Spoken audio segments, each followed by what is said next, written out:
Good evening.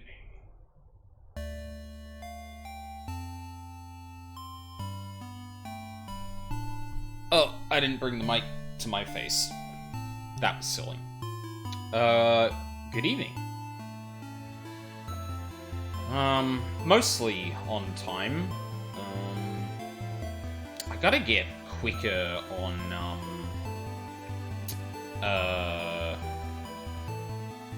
getting dinner done. Well, actually, admittedly, I was late out of work again, because that always seems to happen to me on Thursdays.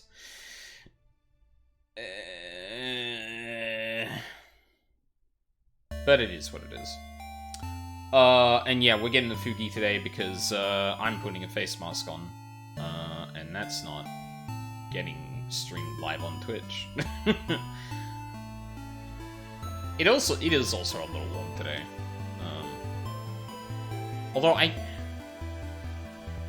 gotta keep remembering that, like, I finish work before the heat peaks down here. Because at this stage, I'm usually getting home after that happens. So the days I'm, like, streaming immediately after working from home, throws my fucking time, reference out a little. But, we're back. Week 2 of being back to streaming. And we're back within Stars and Time. And oh boy! Brainworms! I've been trying really hard to contain them on social media and that, because, like, I really, oh man, I was talking to Luca, yesterday, and Haunted, and we're all just kind of commiserating about, like, you know, certain states of things and that. Man, I really fucking hate, living in a world with, like, so many fucking algorithmic, like, things shoving stuff in my face. I watched, like, one In Stars and Times in animatic, excuse me, of an event I knew already happened. So I was like, oh yeah, cool, that's neat. And suddenly YouTube's like, hey, you want to see spoilers for the rest of the game, right? And I went back to my watch history and removed that video, and everything disappeared. I fucking hate it here. I really wish I could watch a video or something and then not get thrown 10 million fucking suggestions about that thing. It'd be really cool. It'd be really easy for me to dodge spoilers if shit didn't happen like that. Or, you know, just, like, being able to blacklist shit from searches and shit like that. You know? A thing you still can't do. Like, if I go searching for a particular topic and I don't want to see a particular channel come up because it's either misinformation, horrible, some combination of those two, or I just fucking hate the person, yeah, no way to do that. Suffer. Speaking of suffering, that's a good segue, I think. I have not got the game focused. There we go. So, there's a couple of things that happened last stream. The most significant thing was our little meeting with Loop, in which I think we got our actual, or the biggest clue as to why these loops are happening.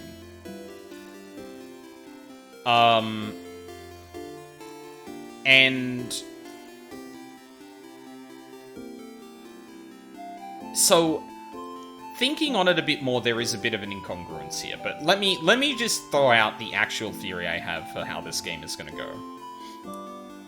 So, Siffrin dies, touches thing, gets frozen in time, and that's just it, right?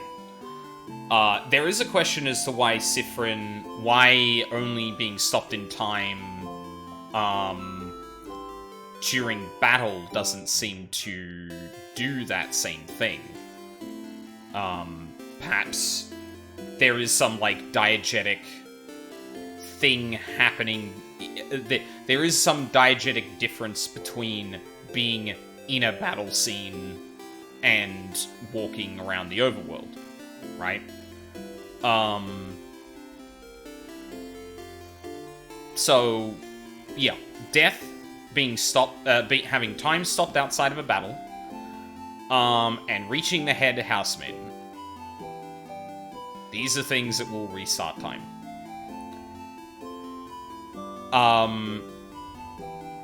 The first two make sense. The last one has been the big question. But, as Luke pointed out, there have been times that time reversed that weren't death, or the end of, or ostensibly the end of our adventure. One of those was, upsetting Bonnie, and it was specifically, everyone was talking about whether or not they'd like to get buried, and Siffrin tried to talk to Bonnie about that topic at the time, and Bonnie was so distraught with the idea of everyone dying and everyone focusing on the fact that everyone was going to die that they cursed out Siffrin effectively, and then time rewound. The other time we saw this the other time we saw that, barring the example Loop specifically provided us, was when Siffrin lost their patience for the beginning of the opening act of the loop, and decided to single-handedly murder a Sadness incredibly viciously, to the point that the whole party turned on them. And then it was an immediate rewind. Then Loop asked us to do an experiment. Hey Siffrin, come to the top of the tree and sit with me for a while. And then a flash goes off in the house, and Loop tells us that happens every time we attack the party, every time the king attacks us for the first time. And Siffrin comes to the realization that the king must have attacked the party and killed them. To which Siffrin starts freaking out, and time immediately rewinds. And I do note that Loop prods them a lot about what he thinks might be happening, or what Siffrin, thinks might be happening, and then goes, you should realize it. Anyway, let's move on now. And so my theory exiting that last stream was, I think that the actual condition for being thrown back in time is Siffrin being permanently separated from the party. Death would factor into this, though obviously, Siffrin's time ending would make sense. That's not necessary. It probably doesn't rely on the party being around for that to happen, or the fact that they are with the party. That is not the overriding factor. Dying is not good. You can probably throw the tears freezing Siffrin into that as well. It effectively kills them. But this would actually factor in every other instance of time being rewound, because Siffrin doesn't seem to have direct control over it, but when they seem to turn Bonnie against the party, and the party the party may or may not be falling apart, or, Siffrin can't bear to be apart from the party, it immediately rewinds. Then, when Siffrin lets the mask slip of the frustration about the loops happening, and makes the party scared of him, time rewinds. When Loop tricks them into letting their party go into the house without them, to tell them how to survive the first blow, and gets them killed, Siffrin rewinds. And finally, when their adventure appears to be over,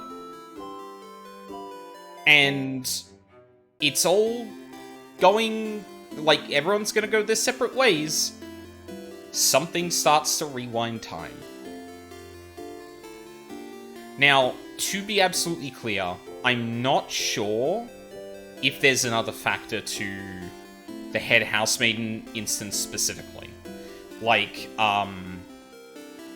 there could be something, like, either the head housemaiden is causing Siffrin to realize that the adventure is over and they're going to be without the party, or there is actually something else at play, potentially the thing that gave Siffrin these powers in the first place, that is forcibly causing that to happen.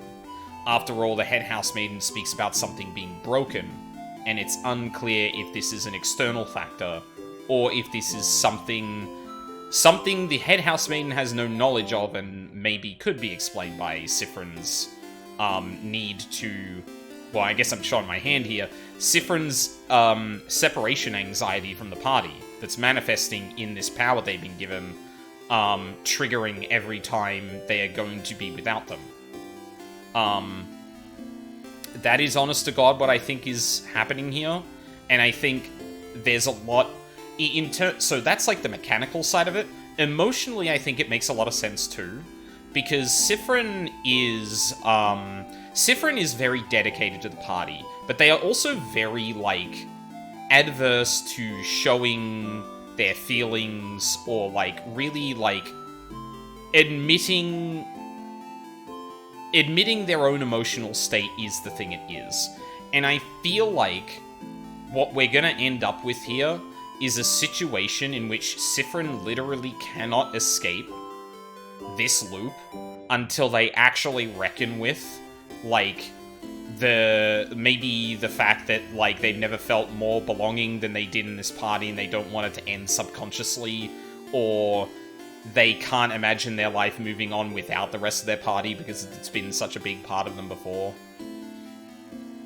The big question I have in regards to that, though, is that I specifically have... oh my god, words. I feel like this is not the first time this has happened to Siffrin. I'm almost, like, 100% sure this is not the first time this situation has happened, because of the memory blanks that are happening, lining up way too closely with the way that items and things like that seem to disappear from people's hands when Siffrin got them in a previous loop. That seems to line up too well, which makes me think that this kind of thing has happened before. Now, does that mean this happened to Siffrin specifically? Maybe not. It could have happened to Loop. They seem to be pretty knowledgeable about, like, some of the factors that are going on here. Wouldn't surprise me if they'd been through a loop before. They even, when we went to visit them in the tree, spoke a lot about knowing what it was like to relive the same scenario over and over again. Which, you know, seems like you can either take that figuratively, in which case they weren't specifically in this exact scenario, but in one analogous to it, or an allusion to the fact that this has happened before. And the whole thing with the country that this woman's sister came from no longer being known, an entire language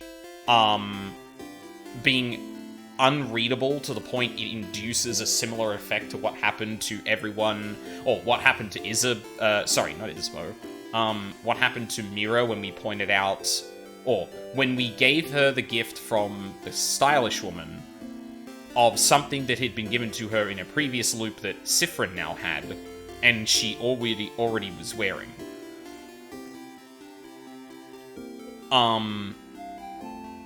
Yeah, there's a lot of interesting shit that's going on right now. And that's kind of my, like point at the WrestleMania sign moment of a theory right now. Like, I think Siffrin is trapping themselves in this. It would line up a lot with their refusal to deal with their own emotional state, and would bring that into the forefront as a thing that needs to be addressed, narratively speaking. I think it makes a lot of sense mechanically. The thing is, I cannot fit it in with some broader mysteries that affect not just Siffrin. And considering their memory problems, and the blanks that everyone else seems to have about things, I have a sneaking suspicion that they were involved. If not, this happened to them before, and they've just forgotten. So yeah. Now, I think our current goal is to find an article about the king in the castle. I have no fucking recollection where that is. However, I never got the party up to the top floor with their good abilities from, like, hanging out with them. And Loop also seemed to heavily imply that, maybe something will be different this time. I don't know if that's going to be it, because I seem to have stumbled upon that a lot quicker, and like I said, it doesn't seem to emotionally resolve a lot of things, so I don't think that's going to be a factor. Will it change things, though? Well, that's an interesting question, isn't it?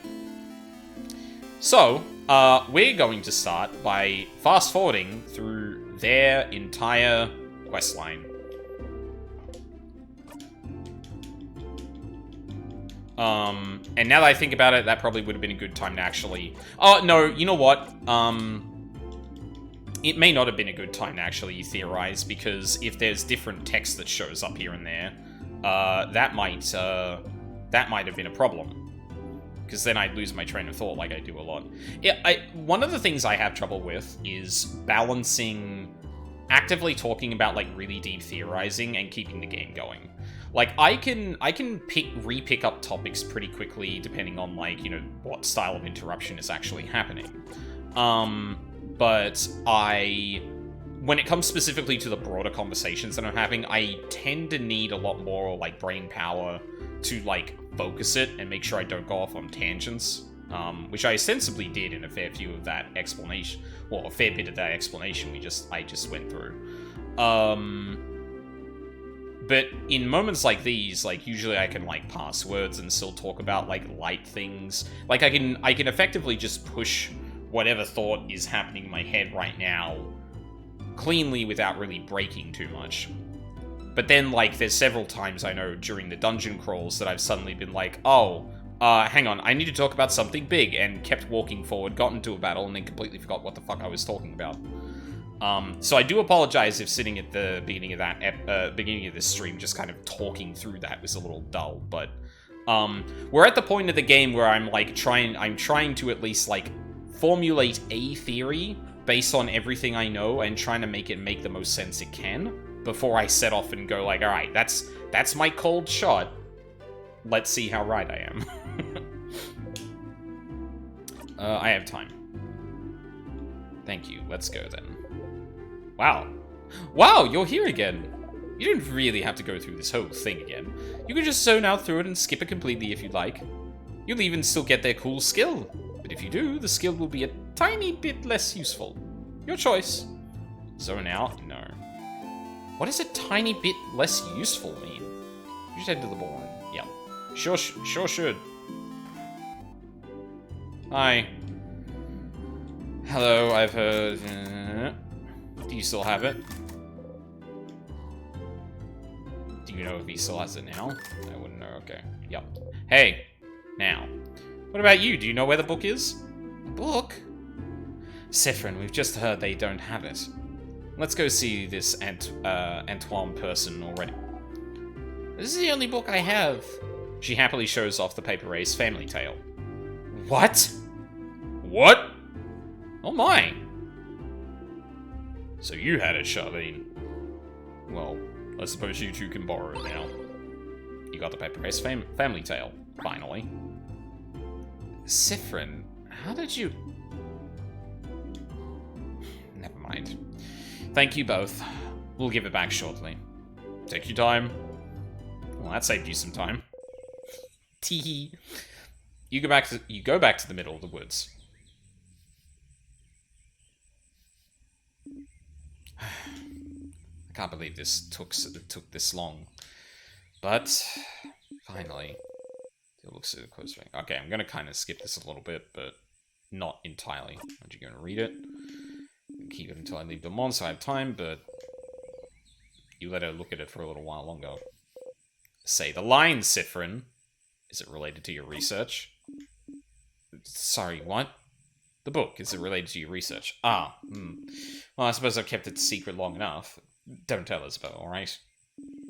There is no research. I'm not researching anything. You try and act surprised. Sorry for not saying anything. Isabeau said I must be researching something since I was a traveler here in Valgard, and it felt easier to not say anything. So then why might I leave Kabu, travel for years, all to find myself in Valgard if not for some intellectual pursuit? Well, actually here in Valgard, find out more about myself. I suppose it's not very apparent to you, but my mother was Valgardian. My whole life in Kabu, my father was Kabu and my mother was Valgardian. I have no idea how they met, he never told me, but all I know is that she never wanted a child. She left very early in my childhood and never saw her again. Good riddance if you ask me, but she left and didn't leave anything behind, no picture, no letter, no family history. What does it matter, right? My father was a good man and Kabu was my home. I used to think I didn't need to know about my history about Valgard. Still, part of me was curious. One day, a few years ago, a Valgardian merchant showed me her wares, and this book that she wouldn't let go of. A book of tales written by her whole family. Family tale. She explained family tales to me. Generations of Valgardian parents writing stories for their children and writing them down in a book. So you'd end up with stories written by an entire lineage, and she was explaining when the book was written, the rules of this particular way of telling stories, how friendly families shared their stories with each other, and how it had been done for generations. I brought her closer to her family, her ancestors of culture. While she was explaining this to me, she suddenly stopped. And I was surprised to find out she stopped because I was crying. Didn't even realize it, because I wanted this. This connection that she had to a history that was also supposed to be mine. It was stolen from me because my mother left, and I'd never have a link to this culture ever, unless I went there. So this is why... So I travelled to Valgard, and, well, the king took over shortly after I arrived, which did make things more difficult. During my travels with you all, I got to know many Valgardians and see many Valgardian cities. I got to learn more about the country and its culture, its faith, its people, and I look and learn, and this is the country my mother came from. It's half of me, but still. Even now that I'm here in Valgard, I feel no connection to it whatsoever. I don't recognize myself here. Isn't that strange? Half of me should be from here, isn't it? Shouldn't I see something myself here in the place that my mother came from? I will note, like, we've come across it before, but, like, I didn't really put it together.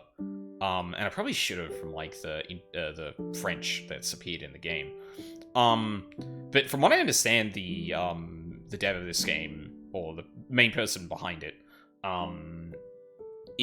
English is not their first language. So I assume some of these, like, oddities here and there, where, like, there's a slightly odd wording of sentences and stuff like that is a factor of that. Which, like, honestly, the fact that it's, like, smaller things like that is pretty great, ultimately. Definitely seen worse. Oh, shit. It'd be like looking in a mirror, like a revelation. Shouldn't I see how Valgardian people act? And like, this is why. Shouldn't I be able to call this place mine? But I can't. It feels awful, like my roots have been cut off without my consent. Like my mother stole it from me. Like I really don't belong anywhere. God. Like, unfortunately, I can't relate to this much. Well, actually, I don't know if that's necessarily true. I know someone in my family, like, one of my, parents who does not, in fact, know exactly where they're from. You could probably, like, if... My real name is probably indicative of, like, a vague direction of where I'm from, but, like, ultimately we don't actually know. And obviously being in Australia too complicates matters because, you know, God knows if some of my ancestors were brought here, as criminals on boats to, you know, start building shit here, or if they immigrated later. Like, I don't directly feel this sense of things, but it really, still really is sad that, like... Well, I definitely empathize with it. Hello, Wiley. This is why I'm here still. In the meantime, find out what I'm myself doing this journey, so I'm sad. How are you getting along? Not too bad, all things considered. Work's back and, you know, being a hassle, but, you know, it is what it is. Hope you're doing well, man. Seems so to you, but to Kabu, my features are foreign. Just small things, my hair being slightly too thick, my brows too thin, enough for me to look different here. So, what about our guardians? Would they see me as one of their own? Would I find myself in there? No, of course not. Why would I? Never been here before this journey. Same time. Okay, this is looking pretty similar. So with people who welcomes people after all. So even if I did find someone like me, I found Valgard to be full of people that are similar to me. I'm grateful for that. Coming to a country she has no ties to, but wanting to create those ties herself. A brave. Almost feels revolutionary to you. That seemed different. You're jealous. Yeah. That is new. What about you, Sifrin? Are you finding out more about yourself in Valgard? What do you mean? Well, you didn't grow up in Valgard either, right? Do you have roots here? Or were you just passing through? My apologies. Forget I asked. I didn't say anything. You didn't need to. Your face said it all. Just because I'm telling you personal facts about myself doesn't mean you need to tell me anything in return. It was wrong of me to ask. We can forget about it. He goes back to looking at the Family Tales cover. What pushed you to tell her about your home the first time? You don't want to tell her. Not anymore. It's yours. It doesn't need to be shared. But you have to follow the script still. I don't remember much about where I'm from. Adil turns to look at you. Huh. Were you too small when you left? Or was it because there was nothing worth remembering? Everything was worth remembering. Neither. But I can relate to you. Trying to find pieces of yourself wherever you can. Trying to find where you belong. Trying to find how your roots might have shaped you. Which parts of you created and which parts already were. You nod. But you know you're not only made of where you're from, right? If that was the case, everyone in Kabu would be the exact same, and everyone in Valgard would be the exact same. Where you're from matters, yes, but it's not the only thing that makes you, you. It's what I realized during this journey, Sifrin. I'm a Kabuan and Valgardian in ways I do and don't realize. And I am also myself. One might say that's more important than being Kabuan or Valgardian, wouldn't you agree? I do. That's interesting.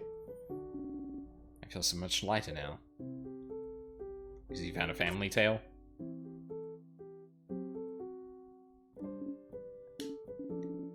Yes, and also because we talked, Sifrin.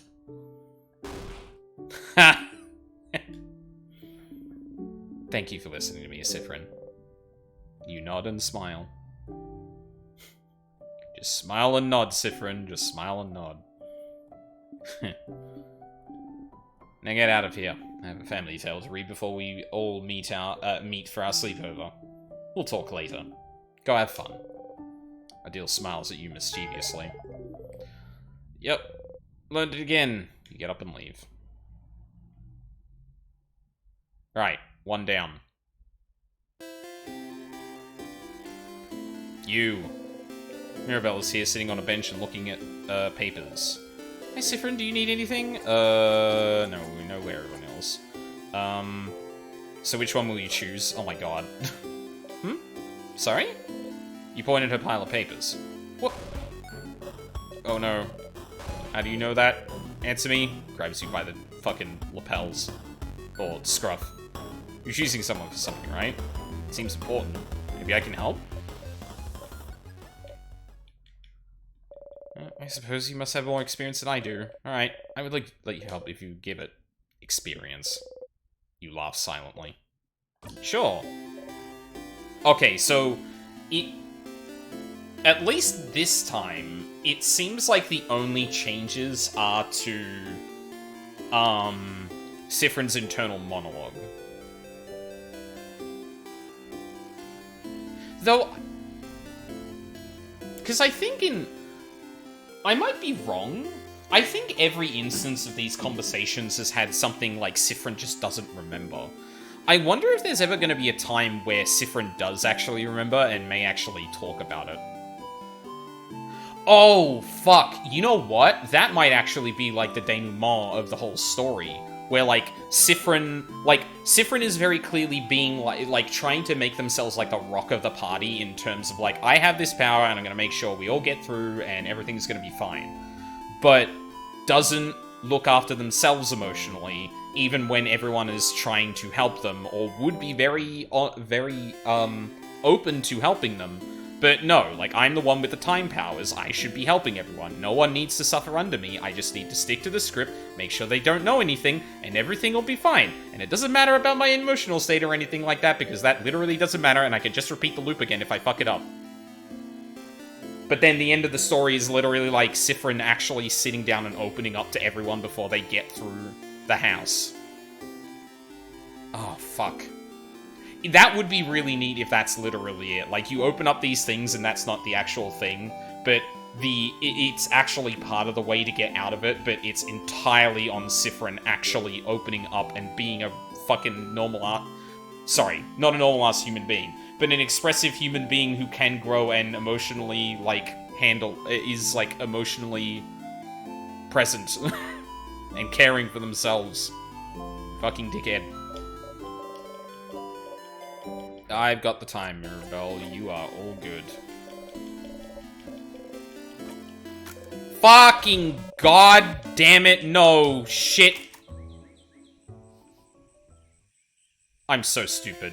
Why the fuck did I do that? Alright, I guess I zoned out on one of them. I didn't save in between them, so... I'm so fucking annoyed at myself. I wasn't fucking reading the goddamn text.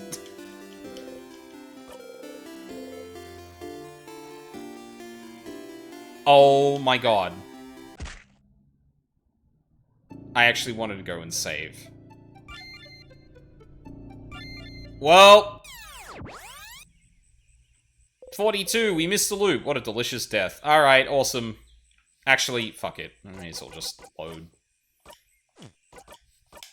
God, I'm really not paying attention. Like, again, my mind is racing now because I realize, like, oh, that would actually be a really emotional moment that kind of, like, signifies, like, Sifrin actually, like, growing, and if my whole thing is, like, they're, kind of, them putting the entire party's, like, future on their back is actually the thing that's weighing them down on top of not wanting to separate from them, again, because they're not looking towards their own emotional needs. And then I go and just fuck this up. No, not a specific book, it's a... Yeah. Yep.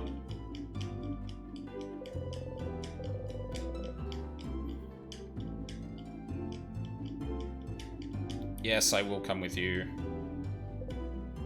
I have time now. Okay, I'm gonna... Let's go then. Wow, you're here again. You don't really have to go through. Yeah. Interesting that this didn't come up from Mirabelle. Oh, no, because I reloaded the save. So this is the first time I've ever been on one of these quests for the second time. No, that makes sense. In a second. Fucking Undertale-ass ominous statement. Now. What about you? Do you know where the book is? Book. Sifrin is not gonna have it.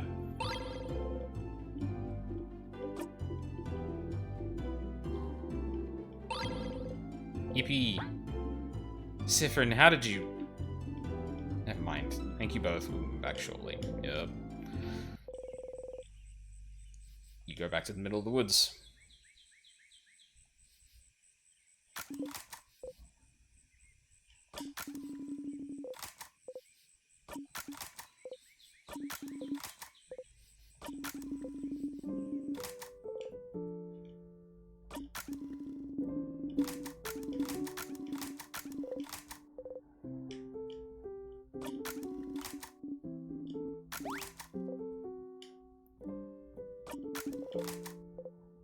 God, I kind of wish, honestly, I wish there were granular options for, like, stop the dialogue on inner monologues or stop the dialogue on anything new. Like, it's been pretty particular that I don't feel like I've actually missed anything. But I guess the problem is, like, the game does, like... The game does make you miss stuff, but you have to opt into it by, like, skipping dialogue, right?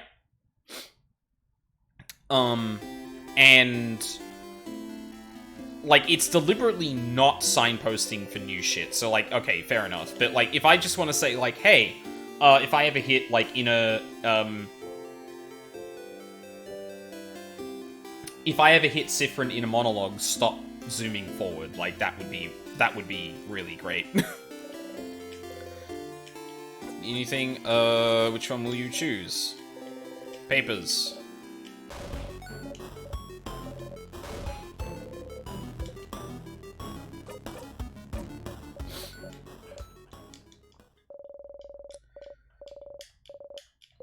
Experience. You laugh silently. Take some time, so make sure you have time. I have time. Oh, okay. Zone out. No. You sit down. Alright. Matchmaker round 2. Mirabelle looks at you without saying a word. So what are these papers really? Oh, bonding proposals? You try and act surprised. No, wait, that's not exactly what it is. It's more like, dating profiles? I'm not thinking about being bonded yet. You try and act confused. Alright, well, before this all started with the king, I decided I wanted to, try to date someone. So I asked a dating company, and they gave me a bunch of folders of people that I could meet and that I could date, but I haven't gone through it yet. So I figured I could at least get that done today. There's all the people I see myself dating, and I suppose I need help in choosing someone I would spend the rest of my life with, so I'd appreciate another pair of eyes, or just the one eye. As long as it's not my 2 eyes looking at this. And also I need a distraction from very bad things happening, so this make yourself even more miserable. You shop with me yourself. What a very Mirabelle thing to do. Let's have a look then. Alright. Profiles here. She removes an immense folder out of her dress pocket. You always did wonder what she carried in her pockets. Here's a few of them, so you can go first and tell me what you think, and I'll go after. Well, what do you think of him about him? I'm buff. Isabeau looks nicer, you think? We have one of those at home. Meh. Yes, glad we agree. You laugh. Next. Do you have someone more feminine looking? How about her? She shows you the profile. Shrug. She shrugs back. Next. What kind of person are you into then? I don't have a type. I like all people equally. If you had to choose someone nice, you nod, and someone pretty, you nod a beat later, and someone who likes me, you don't nod. Mirror. No, wait, let me think a bit more. Girl, you are ace. Stop doing this to yourself. She thinks for an awfully long time. What about you then? What kind of person are you into, Siffrin? You act like you're thinking for a bit, and then answer. Wait, are you just gonna copy my answers? Oh my god, they look smug here too, instead of like, wait, I just realized what you're doing. No, of course not. You got me, Siffrin. I'm not interested in that dating stuff. So then why worry about it? You know, Siffrin, the change beliefs are... like, dating? And you don't want to? Alright. Well, why do you need to change?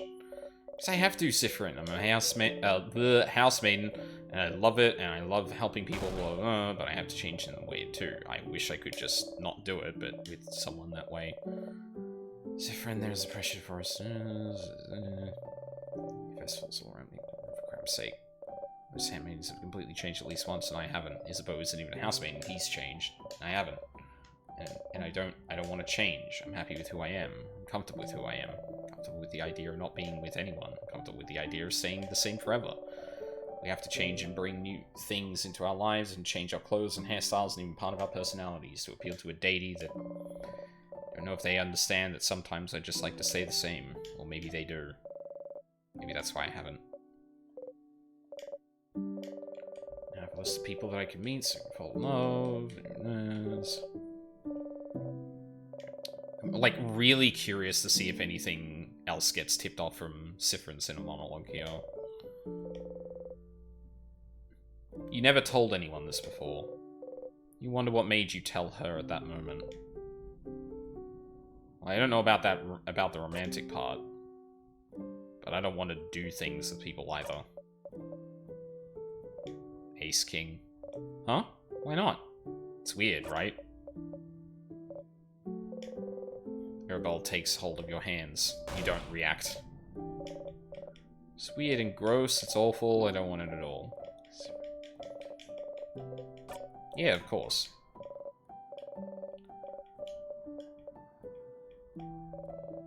Doesn't fix anything. I need to change, and dating is part of that, so... Sifrin, I know you don't follow the change belief, but do you have something like this? Something that brings you joy and community and faith? Some other parts you don't know how to follow. Some other parts you don't know what to do with. Some other parts just bring you grief. Something that brings you both joy and grief.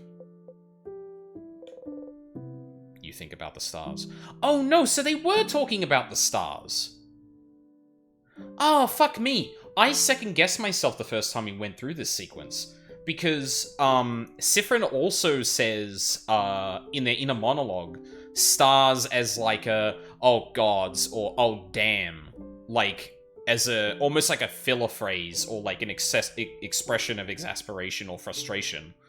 So when I recalled that they were talking about stars here, I thought they were referring to like, oh, stars don't get me started. But no, they were actually specifically referring to the stars in the sky. You think about the stars. It's more complicated than that for me, but... yeah, I have something like that. You do too. How do you deal with it then? You don't.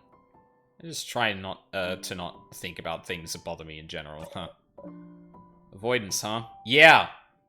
Yeah, that sure is the way you try and deal with all these things, Sifrin.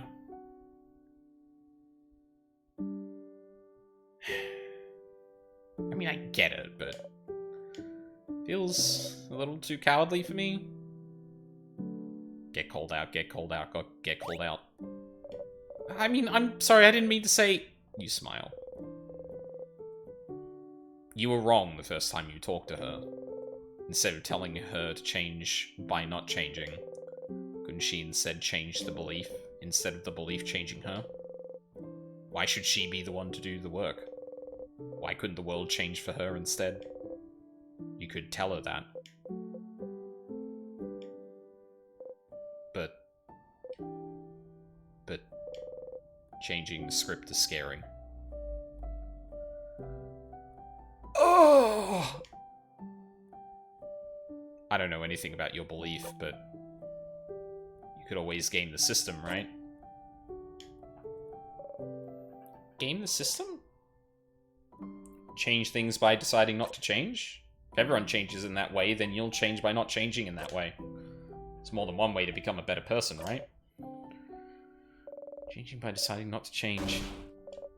It's not how it works, but no one needs to know. Change myself by deciding not to change. Sounds challenging and fun to me.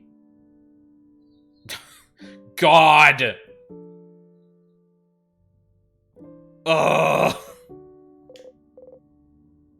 Is it fun, you wonder? Fuck.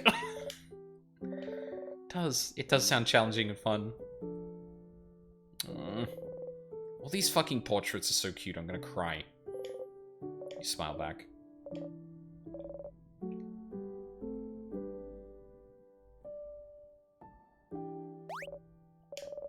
Look at the time, you probably had other things to do, didn't you? Go, don't let me keep you. I need to be alone for a bit. I have a lot to think about. I'll see you later, okay? House maidens learn to use Holy Care Shield again. You nod to Mirabelle. You wave goodbye. Alright. So, this one is the very interesting one to me. Because, like, there are some very obvious things I think Siffrin would not allow to happen along this one if they had the future sight. But, you know, just in case, because unlike Siffrin, I don't have future sight, I should probably, you know, just make there be a little bit of a backup, just in case something goes wrong. You know, I'm sure it'll be fine. Like, I'm not gonna mess it up. I remember how to get into the thing. Why do you see her looking morosely at the fields? Bonnie! Hey, friend. What do you want? Can I help you with anything? Help me. I want you help. I want you help me with anything. You don't? I don't. You're stupid and you don't know me, so I don't want to help. I don't know you. You really don't. Not even a little bit. You don't even know my 3 favorite foods, stupid. I do. Huh? You love rice and pineapples, samosas. But which samosas? Yeah, I bet you don't even know that. Which samosas are my favorite, stupid? Without cheese, with potatoes. Yeah.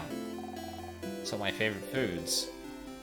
If there's one thing you remember, you remembered them all. You do pay attention to me? Oh, that's stupid. Of course you do.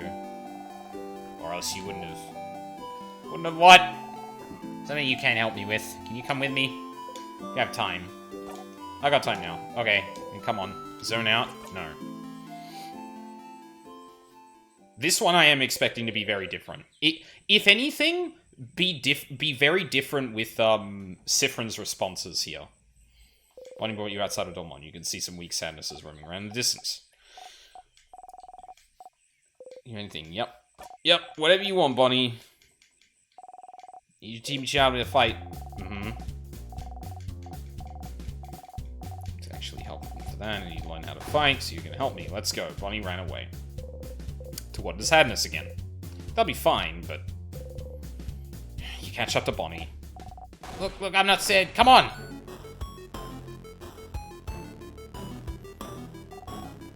Not scared. Not scared. I can do this. I can do this. Ah! You've seen this before, but your heart stutters still. You strike. Breathe in and out. Barely any experience. You don't have to remember to yell. Huh. Be more careful, Bonnie! Huh. Bonnie didn't get hurt before, but you want to make sure. No visible wounds. Wow, they still... Huh. I mean, yeah, I guess there's always a chance. It could be a little different. Damn. Shouldn't have yelled. Breathe with me. You slowly in and out and make sure Bonnie breathes with you. You need to calm down too. Slowly, they stop shaking. It didn't know. No, that did not go well. You sigh. Sorry. I can teach you, but don't go on ahead on your own. Okay, I'm sorry. I'll listen. Tell me how to fight. I want to learn. You look around. There's another sadness in the distance. You put your index finger in front of your mouth and it... Yep. Yep.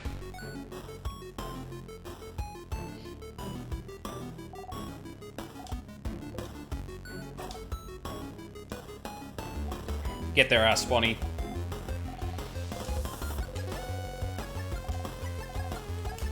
Yeah, uh-huh.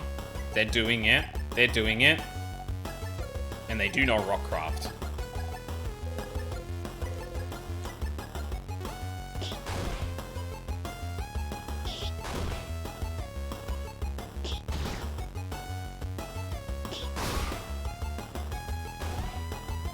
Oh, I wonder if Siffrin's gonna trip again. I did it, friend. You clap. You breathe in and out. Defeated the sadness. You breathe out. Bonnie's looking up at you. You look back. Ah, this.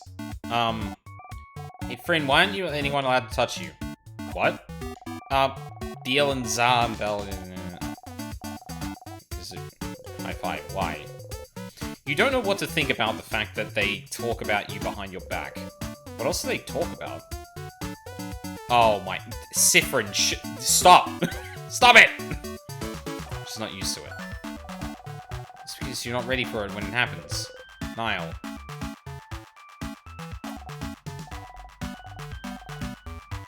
Oh no, Petra Neil.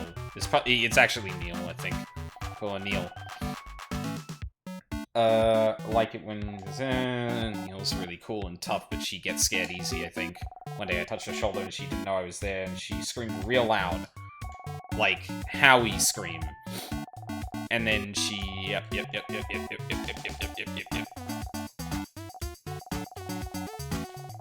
I'm gonna meet her sister.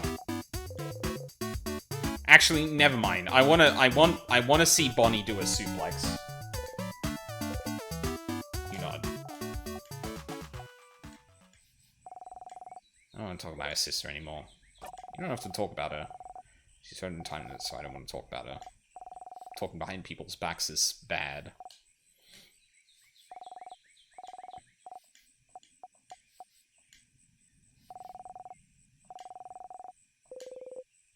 Can't help but laugh. He caught you by surprise again. Can't remember. But maybe that's why. I'm just not used to it and it takes me off guard, I think. See me if I tell you I'm going to touch you, it's fine. You get used to it, right? Sure. Huh. Okay, I remember that. So, then. Bonnie jumps up and down, making sure they're... I am going to touch you now. Bang! Pokes you hard in the stomach. You jump, more because of pain than surprise. Well, I guess so. Okay, let's go. Let's fight one more sadness. I can do it. Spot a sadness in the distance and attack. Alright, Siffrin. Don't fucking trip. Okay, I can do this. Watch me, friend. You smile and join Bonnie. You and the sadness exchange blows.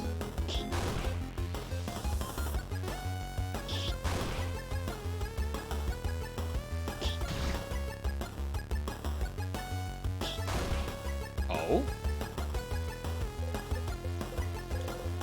First time, you fell over, didn't you? Because you're in danger, Bonnie defeated the sadness on their own. So... you tripped on nothing. It was a little early. You hope Bonnie didn't notice. You look at Bonnie. The sadness noticed you.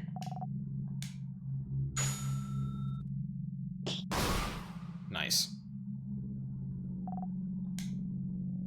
God, when fucking unsettling music kicks in regardless, I always get on edge. Bonnie is shaking. Okay, Bon, I just tripped. You nod. Okay. You haven't called me Bon in forever. Only Zar calls me that now. Bonnie. No, I didn't...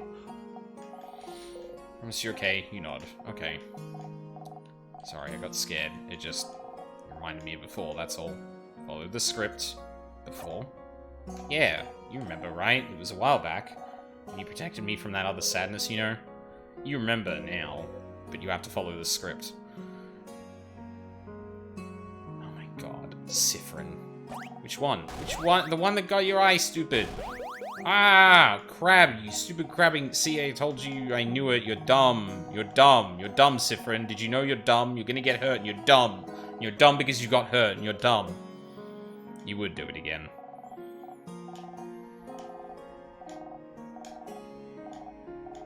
I wonder if they're outburst. Well, I mean, no, like, Siffrin is continuing to follow the script, so I guess their outburst is gonna be as emotional. But at least in this sense, like, Bonnie getting worked up about this, it makes sense that Siffrin would react to them crying again like this, regardless. Like, they'd have to be very deep in the loops to have this not affect them, I feel.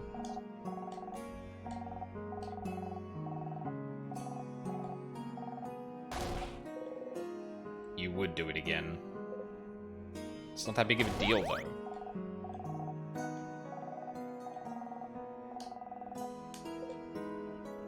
You would have died. Yep. No change in inner monologue. Let that sadness hit you. I know you don't like it when we say you're a child, but you are. And as adults, it's our responsibility to make sure you're safe. Same as it ever was.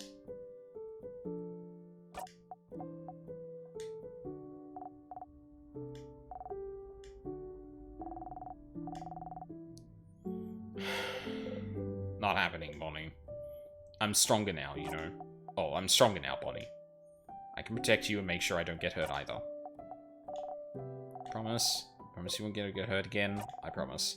Super promise, super promise. Super duper promise, super duper promise. So you promise it's fine. And then, oh. I protected you just now. It wasn't for me, you'd been hurt, so... You can protect me and I can protect you. Protect everyone. Hell yeah. Yeah. You see me, right? I'm gonna touch you now. Ooh, how different is this gonna be? Bonnie runs into your side. They hug you tightly.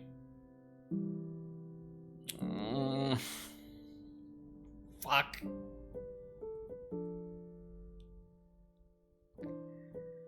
You hug them back.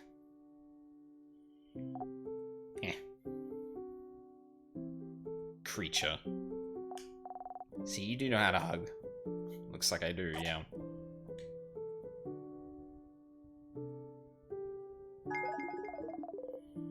Your kid learned the skit. Don't call them that.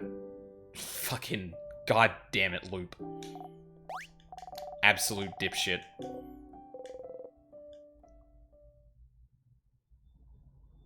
God, I can see why this game, like, turns into a very long ordeal. If, like, if you're not willing, or, okay, if you're not willing to skip it all the time, it will definitely go long. But at the same time, like, I will miss shit, and clearly there are differences here and there, because, like, Sifrin's internal monologue is changing.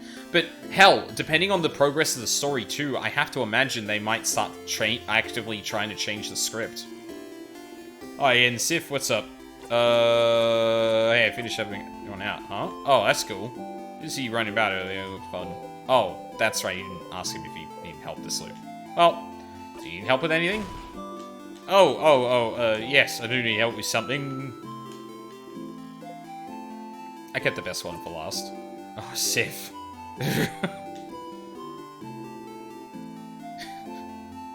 I would say that was room for a keyboard smash, but he literally talked a keyboard smash the first time we killed the game. So you're running around, but you're talking, doesn't worry me, don't want to, doesn't matter. I'm glad I thought it. You ready now? We'll probably go to the clock town immediately after the thing. I'm ready now. Okay, well, hello me, Sif. Zone out? Absolutely not. Isabeau leads the way.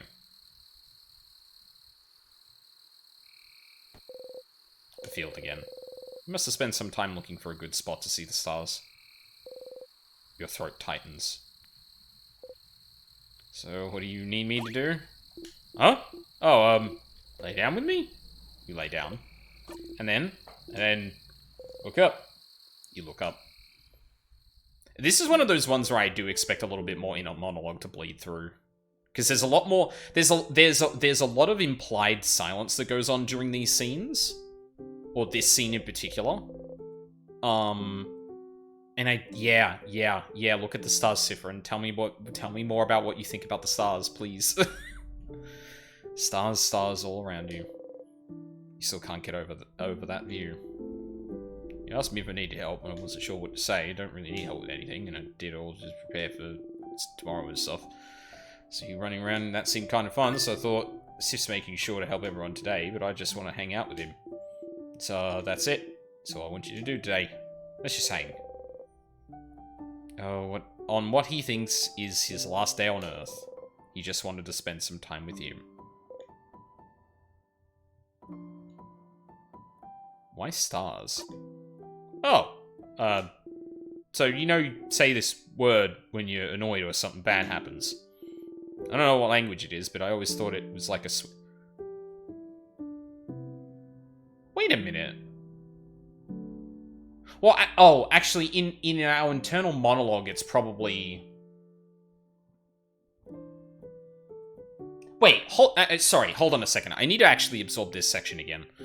I don't know what language it is, but I always thought it was like a swear word. Like crab? And I looked in a few books, but I couldn't find the word anywhere, and I got really curious. And one day I heard someone else say it. So I asked them, and they said it means stars. And I noticed you know stuff about the sky. Hey, Isabeau? Who told you that? Who told you that? I really need to know who told you that. Talked about planets once in the sky and the sun, and like you really knew what you were talking about. You mentioned the universe this one time. Actually, no, I don't think that happened this loop or in other loops. Don't listen to me. Slept outside, you'd spend most of the night sky. I thought that was interesting because I never thought about what's up there before, but so I thought maybe like you'd like to see the stars together, or just in general. How perceptive is a bow? You want to cry? Oh.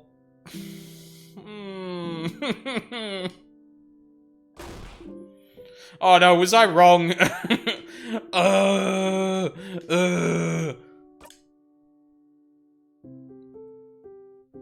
No, you didn't step in it. Oh, phew. Sorry, I almost cried just then.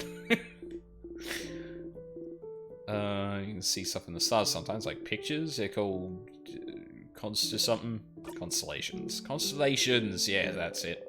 Do you know some? You look up at the stars. Try as you might, you only see dots.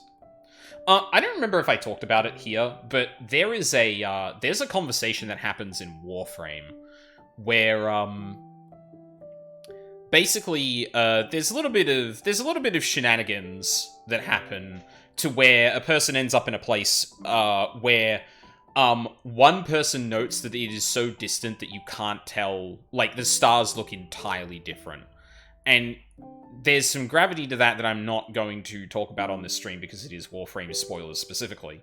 However, I find this a very similar note where, like, and you'd only see this if you move around the world a lot, but, like, you become accustomed to, like, the layout of the stars, especially if you do pay attention to them. There's a lot of constellations, like, down here in Australia, for example, that are, like, practically only viewable here. One of them being the Southern Cross, which has been adopted by people in this country for, you know... Well, at least, like, the colonizing peoples of Australia have looked to that as a thing. I don't actually remember what First Nations people actually refer that constellation to, or even if it is recognized exactly the same way. But, like, not only is it different across peoples, but, like, you move across the world and you don't see the same set of stars because, you know, the planet orients itself in a specific way, and if you're in a very different spot compared to where you usually are, you don't see the same thing. And it's an interesting thing to note as, like, a denotation of being in a foreign place, which is what is being communicated here. Like, Sifrin is familiar with the stars. They feel a certain way about the stars, and yet when they are here in this moment, they do not recognize any constellations. They do not recognize the layout of the stars. And that is a very interesting way of showing that. Try as you might, you only see dots. No, I don't know any. Oh. Saying I didn't step in it, but Sif... Change the subject. No, you're fine, haha. Tell me something. Something? Something... Smartass. Something about you. Oh, okay. Oh, I'm a trans man. You know, I'm from Jovan. Jovan? Right? Lived there my whole life. It's a nice big city, more than one house too. Way bigger than Dormont. Big enough to that. Anyway, you might... Surprising. Smarty pants. Big nerdy girl. Not like someone smart or anything, but like the nerdiest kid you can imagine. Now that you know this about him, you do notice it more. He sometimes knows things even Odile doesn't know. Yeah, like, specifically when we're talking about the bomb, Isabeau uses a bunch of phrases that even Odile doesn't parse. Which, like, Odile being the most learned of the group is like a, whoa, okay. And honestly, I should have caught on to this detail about Isabeau a lot earlier. But honestly, it is sometimes difficult to pass between, like, oh, it's the one thing the idiot knows, compared to, like, them actually being smart. Really imagine it. Big glasses, super neat braids. Always knows the answer to any question the teacher has. Always too shy. That was me. And I didn't really like myself. Because, like, I was smart, but really hated being shy, being alone. Not even able to ask a classmate for a pen. So I was so paralyzed by fear. I was ready to spend the rest of my life like this. But one day, after the years of living like this, I looked at myself and the way I was, the way I existed in this world, with a kid in the mirror, and I thought, is this it? Is this really who I want to be? Can I just be someone else? Someone that can make friends? Someone people could love? Someone I could love? Someone I wouldn't feel ashamed of being? Couldn't I just change? It's one thing is people... Sorry, I am reading this again a bit more, because, like, I really do relate to this a lot. I was a huge nerdy kid in school, and I did, like, a half transformation into a bit more of a metalhead and a scene kid and that, but, like, even towards, like, you know, my 20s, like, I wasn't getting piercings and tattoos as much as I would like, and eventually I just went, fuck it, I need to actually do that. Like, I was fucking in my late 20s with, like, barely any more than I'd gotten in my... when I was, like, 19. And just one day looking in the mirror, I was just so profoundly sad by that realization. God, there's a lot about all these characters that I relate to a lot. Not really giving a shit much about dating. Feeling kind of adrift in life and not really, like, molded much by, you know, the people who birthed you and look after you. Man. Stay for a bit and come back change, you know, the thing. Siobhan is so fucking cool, dude. Training my voice to be deeper, too. It's like, oh, yeah, okay, got it. Yes, alright. Transmask. Understood.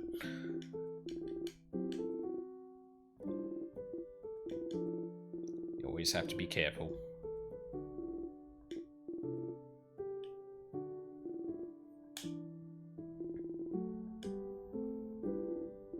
Be sure they never ever come back. If I could live. I also genuinely don't know where the inner monologue interjects into this. All of these conversations seem to have, like, a pretty big section where it's just the person talking for, like, a long time. But unfortunately, like, there isn't really, like, the best indication of when that cuts off sometimes into the inner monologue, but...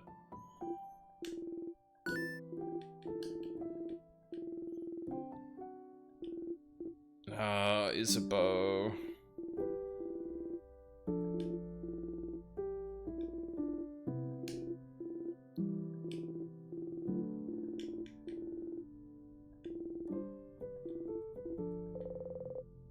Crafting himself into a new person. His wish came true. Heh. Might change to be a mix between a jock and a nerd. Bouncing and all, you know. Alright, we gotta go to the other one. Change into a knock. More like a jerd. I knew it. I knew it would pick the fucking opposite. Better mouthfeel.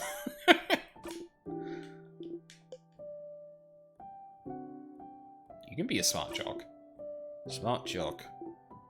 Avant-garde, right? Anyway, after we beat the king tomorrow and go our separate ways, we'll just change into someone else. Someone who can be both smart and strong. But at once. What a concept. God, ashamed of knowing him. Fuck me.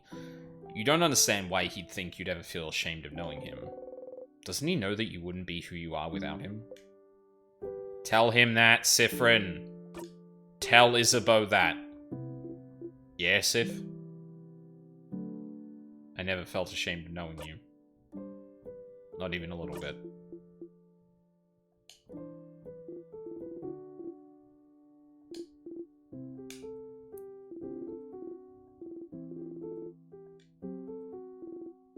You know that, right? You know that, right, Sifrin? You know that people love you. You know that they really care for you. That they like being around you. That you're not a burden to them. Do you know that? They would lift the world for you.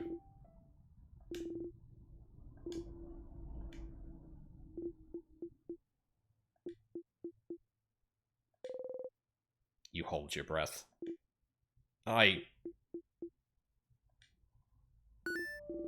Whoa, is that a shooting star? Hey, look up. Isn't it cool? Don't look away, Sifrin. Don't do it. Fuck! God damn it! Stop listening to the script, you asshole! You want to keep looking at him, but that's not what the script demands. Pulling your gaze away from him, you look up at the starry sky. You haven't seen a shooting star in years. Huh.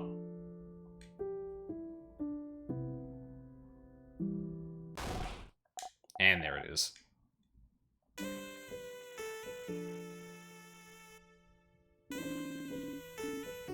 To himself, we figured you'd be here. Can we join? Everyone's here. Everyone is here. Romantic. Very well done, Isabeau. What? No, shut up. Shut up. Don't make it obvious. Just a couple of guys being dudes. Uh-huh.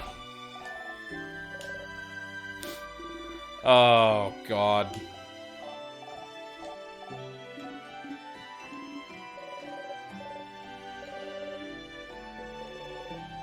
You look up from your samosa. Yes, thank you, Sifrin. You've been a great help today. Frin taught me how to fight. I'll be able to help you tomorrow. Ooh, looking forward to it, Bonnie. Zard, did Frin help you today, too? You look at Isabeau. He was already looking at you, smiling. Fuck.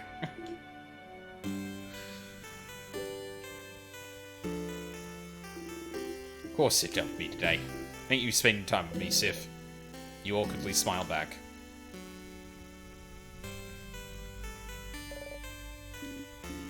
Did Sifrin...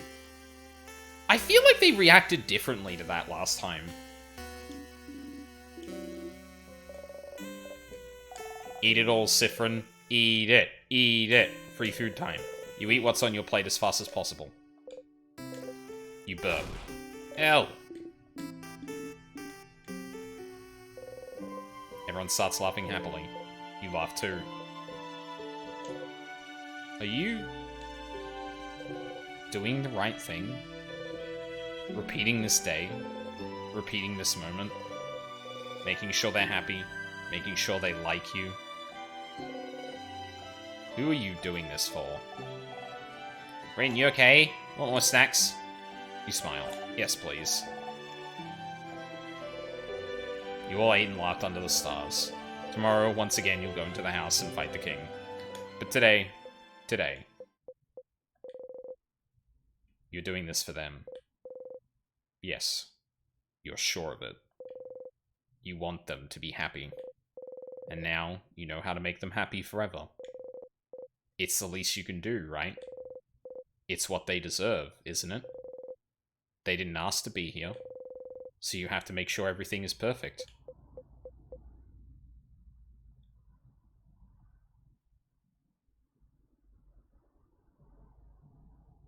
Don't you wish you could be frozen in time like this, Sifrin? The house is gay. You play with the orb. Yeah, I thought so scary. Boo.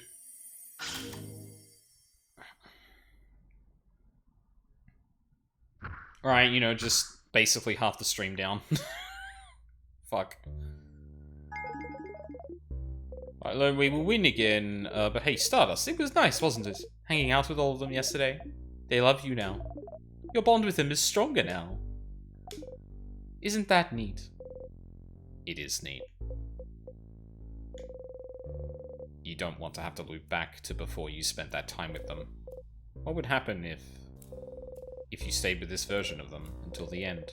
If you went through the entire house without looping ahead, beat the king, and saw the head housemaid with them? Would anything happen? Would anything change? Time to walk all the way up and beat the king. Yup.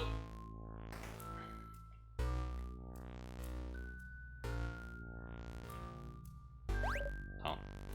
Oh, it does funnel you in. Oh. Oh, up ahead, that's... You breathe in and out.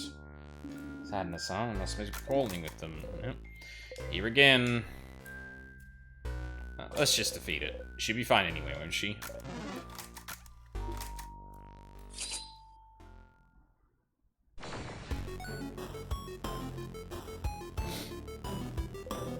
You managed to beat the king earlier. You feel stronger. In a lot of XP. Oh, you just... Okay. Alright.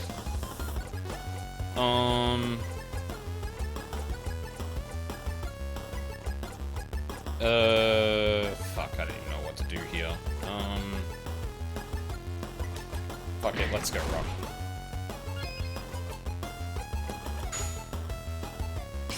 Isabeau tells everyone they're really cool. Oh, I love them. Oh. Okay. Right, I forgot Odile is a powerhouse. We did it. See, it wasn't that bad. You smile and take the lead. Nope, nope. Shut up. Okay. Real quick. Probably want to equip looping to the king. Okay, that's not gonna do a thing. Memory of keys. When interacting with a lock, get directions to where the key is. Sadness. Will flee. Looking barrels. A bomb. Looping. Victory. You know what? Let's do victory.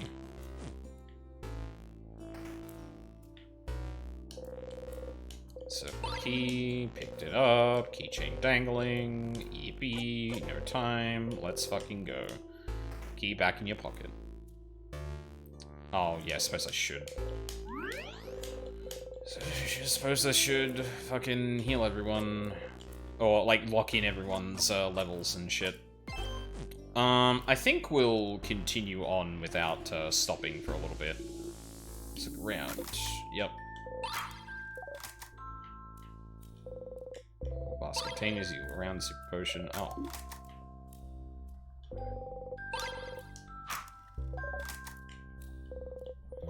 Also a full box of papers and a pendant shaped like a bell. Bell pendant. Ding ding. Pretty pendant though. Pendant. No. Maybe it can, you don't know. You got the bell pendant back. Ding ding. Yay! I love when ding ding.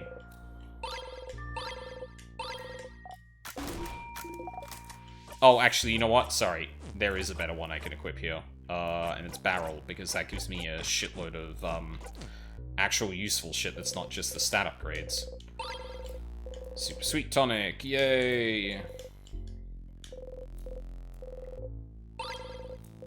Crafted waters, yay! Alright, back out the door. Key time. Into the key. Keyhole, key done.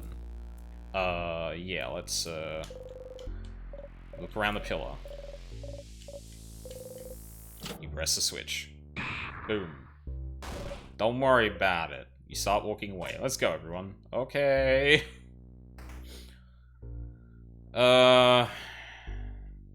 Yeah, like, honestly, it aligns with, like, going up with everyone, like, happy, but, well, yeah, thankfully it lines up with everyone being happy. Big silver thing was... Come on, Siffrin! It's a forge and that's an anvil, Siffrin. And the stone is a sharpening stone. Oh, then you pick it up. Yippee. Put the sharpening stone back in the thing. Barrels? It's full of various nuts. Full of water. So yeah, like, going to find wherever the fuck this article is, and, oh, god damn it. Shaped like an egg. You.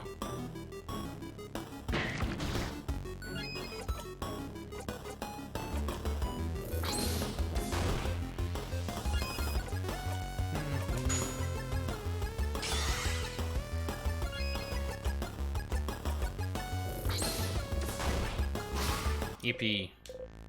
Breathe in and out. What was that Oh, I've got the thing that heals Mirabelle every turn. I did not get the chance to go down. Well, I didn't take the chance to go down, rather. Get crit.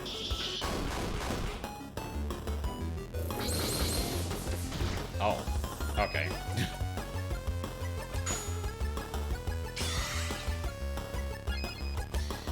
Yeah, Isabeau is just buff boy at this point. Oh my god, Mirabelle. Jesus. Oh. Nope.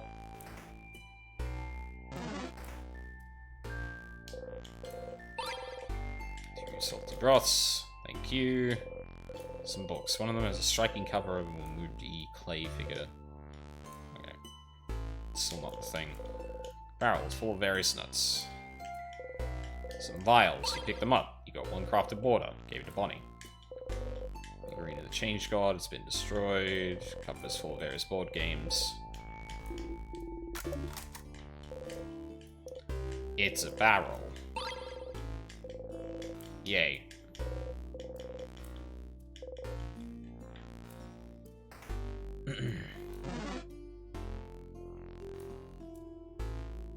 Oh, god damn it.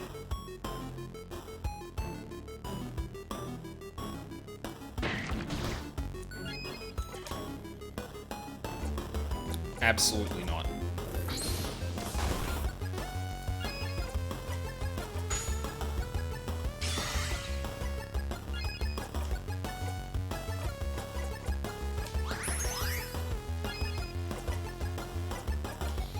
Die.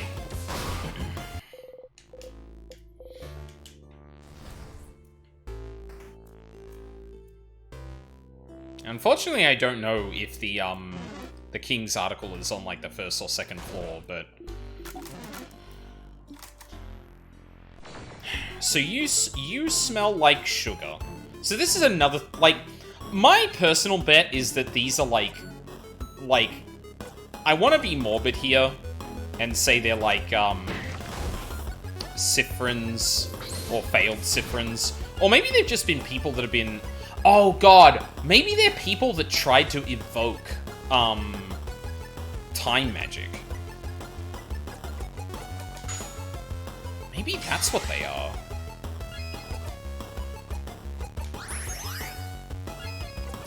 You know what? Breaks your defenses.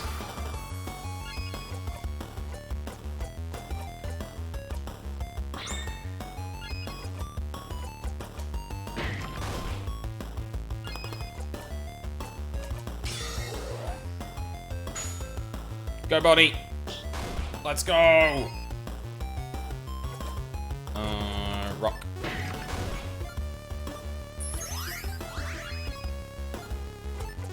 I'll just guard until this.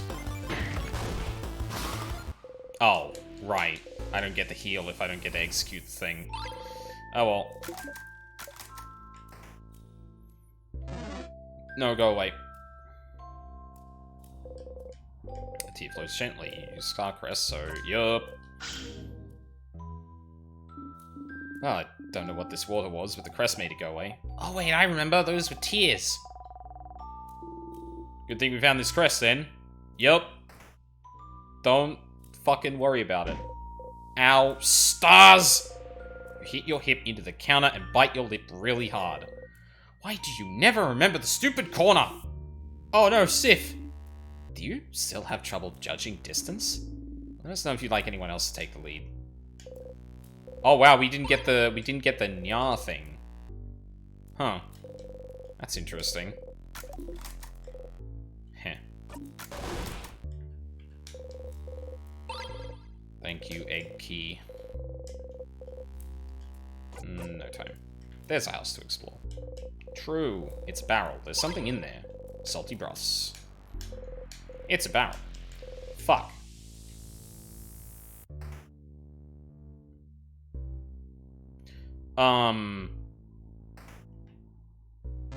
Fuck, I forgot what I was talking about. Yeah, see, this is the problem. I really wish I was better at, like, picking up the conversation sometimes when I was... Or picking up the discussion back where I... Picking up my train of thought. That's the fucking word I was looking for. I forgot what I was looking at for a second. Don't. Die. Die to resist, idiot.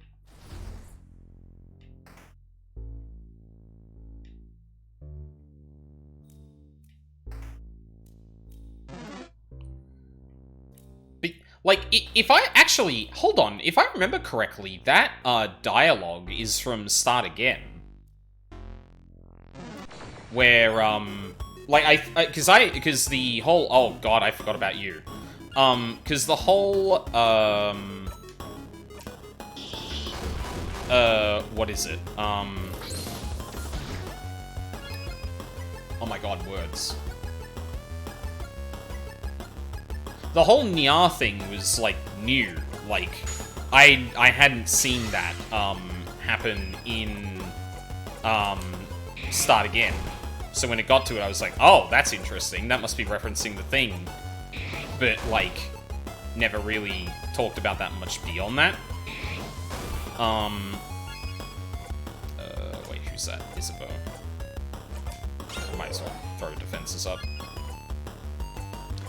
Yeah, I think you just regular attack and then heal.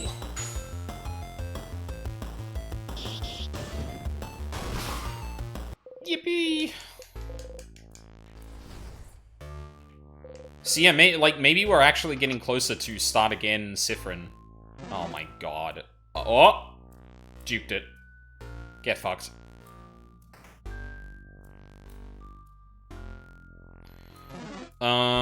Oh, if I remember correctly, the candle thing was on the left, right? So... Oh, what's that? Can I see anything here? Some papers. They seem to be various newspaper articles about the king. Oh! You never looked at them closely before, have you? You take a step forward. Oh, so many articles about the king. His conquest was slow enough that the Valgardian press had time to write about him. I remember that. But there's no one to write them now. You all start reading random articles. This article's about his slow march to Dormont's house. This one is about him probably being from another country than Valgard. Huh? He really isn't Valgardian, then? Oh, apparently not.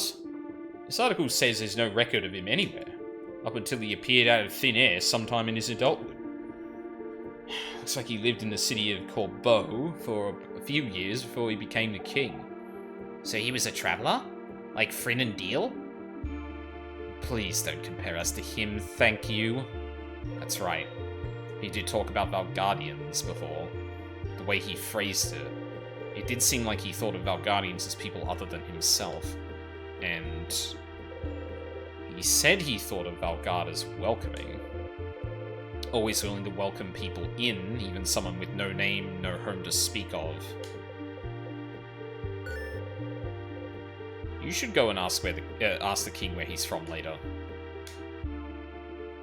Oh! This article is about his fashion sense. Huh? From what I heard, he does have a very distinctive hairstyle. This article is about his armor, actually. They even include a sketch. Look.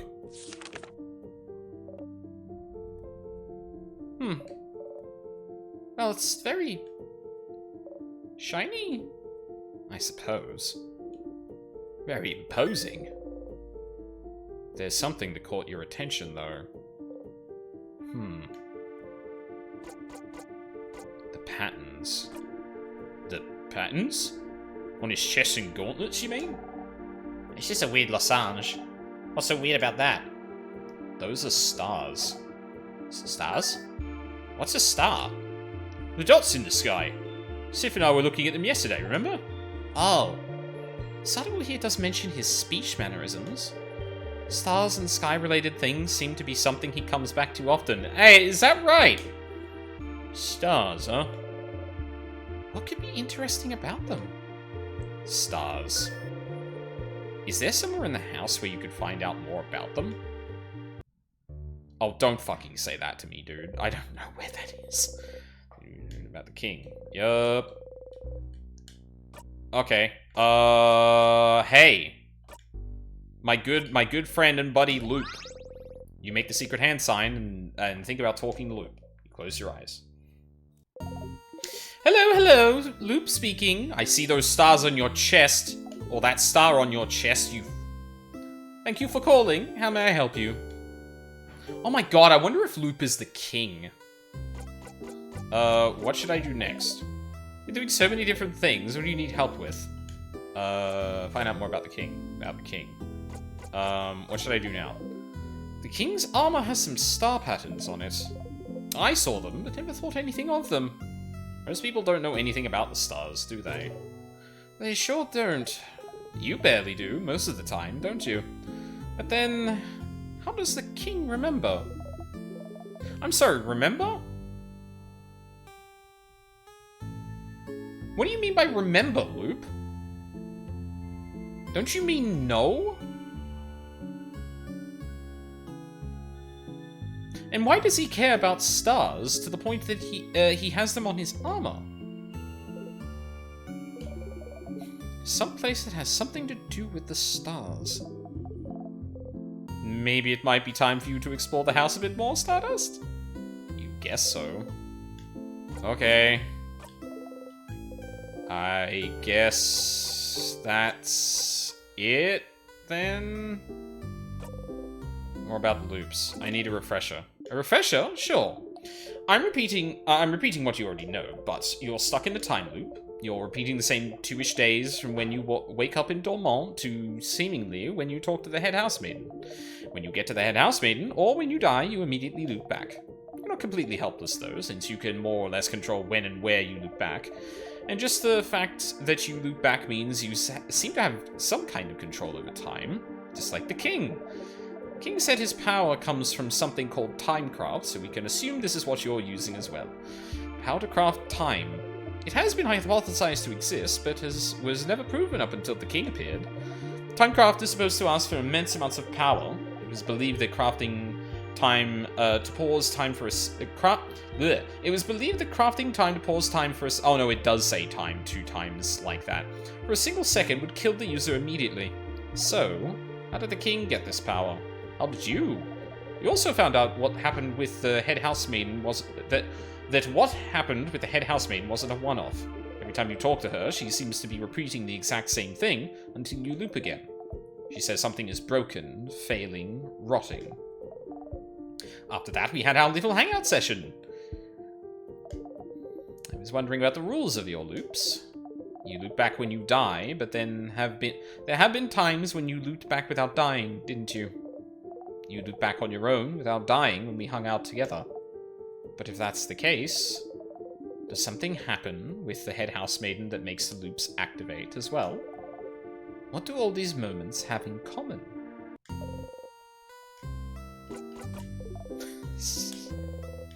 Sifrin out here like, I don't know who that's for because I can't read. Thanks, bud. Alright. I think I might take a break in just a few minutes. I don't think these are... Oh my. Paper is filled with sketches of naked people doing fun things. You're kind of grossed out by them. Why? Huh. Neat. Show me, I can't see what it is. Oh, no. Mirabelle hurriedly covers Bonnie's eyes and makes them take 2 steps back. I want to see! No, it's not allowed. No, it's not allowed. You're not allowed. Yeah, it's not for little ones, Boniface. Yep, can't let you do that, Bonbon. Wah. Bonnie's looking straight at you. Friend, can I look? Nah, definitely not. Oh, so it's really not allowed. Why did it take Sifrin saying it for you to realize? Friend lets me do things when you guys say no sometimes. But if even Friend says it's not allowed, then it must be something really not allowed. So I won't look. Well, good. Sifrin! What the crap did you let Bonnie do when we said no? Oh, well, you let me drink some vodka once. Huh? What? Sifrin? You smile sheepishly. I don't really get why Odile likes it, though. Tastes just like boring water. Yeah. Sorry. That sounds like an amazing practical joke to play on a kid, actually. You think it was funny, yeah. Awesome. Dresser with art books on it. You open the drawer. You found the broken egg key. Keychain dangling from it. Yep. Someone's drawer. What a weird place for a key. Yup. I don't actually remember if there's anything valuable in here. There are some potions. So tonics, keep the bunny. Craftonomy book. Oh, right.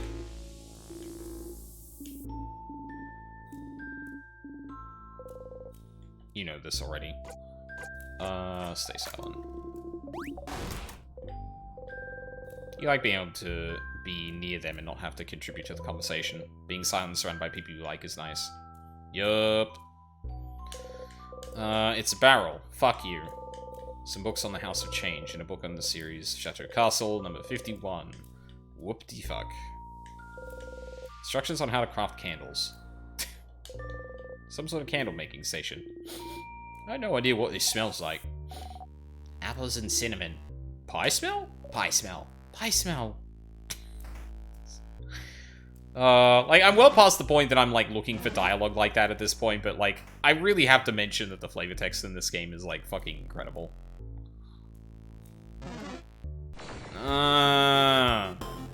No! Fuck you.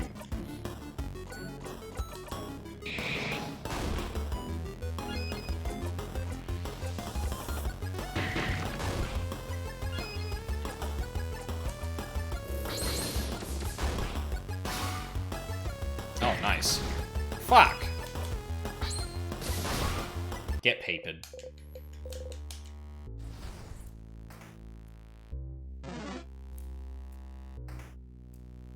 Yep, in here. Nope.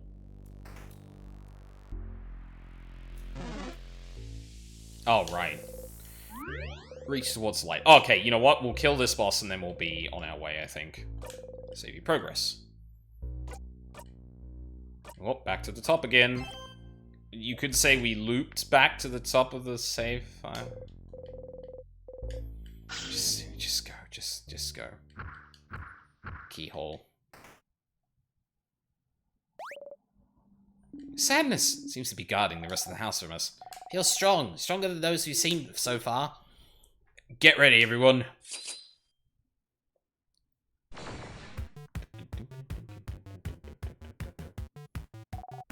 Big ball head. Big ball head. Wait, something's happening. Rock. Alright.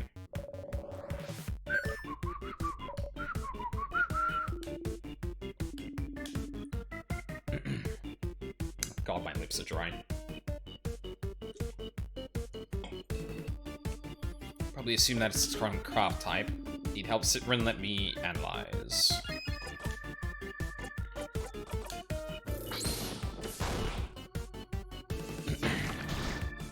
Ugh!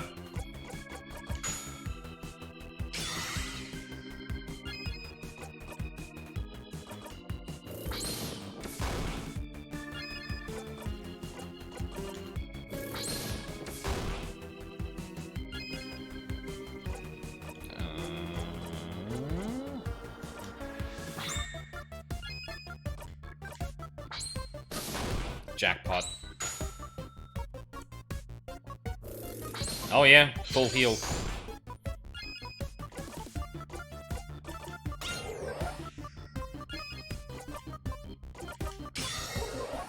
May as well just prep for... Can't see anything. Okay.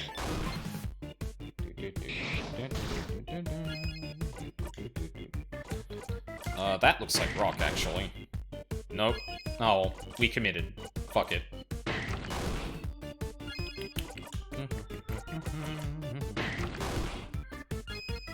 Might not even get the jackpot, to be honest. No. Oh yeah, probably throw out a heal.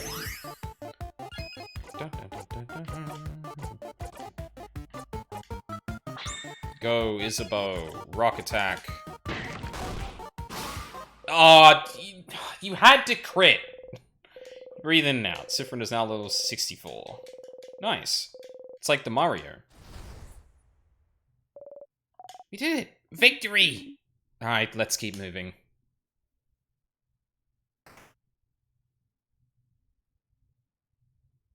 I wonder if we're going to start seeing echoes of Siffrin in these corridors yet. This room feels different than the others, doesn't it? It's missing the threatening pressure the rest of the house has. Shall we take a little break, then? No, we should keep going and... What was that? I think I'm hungry. My time! My time! My time to be the leader! Why? Because it's snacks time, baby! Snacks are important to keep hunger away and keep morale up. I learned that because I'm a growing kid. That sure is true. But do we have time to... Mirror. Let's take a break, alright? Even people blessed by the change god like you need to take a break sometimes. Alright.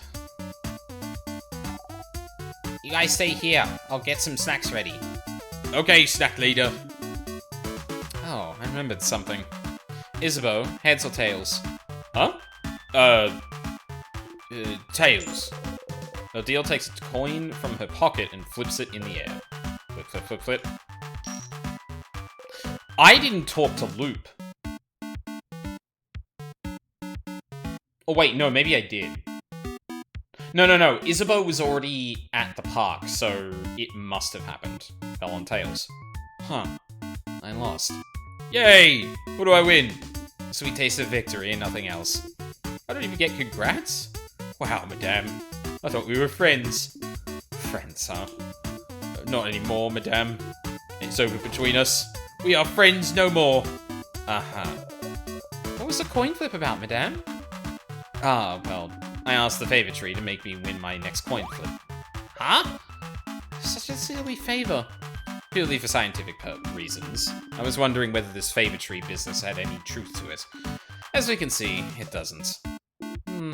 Well...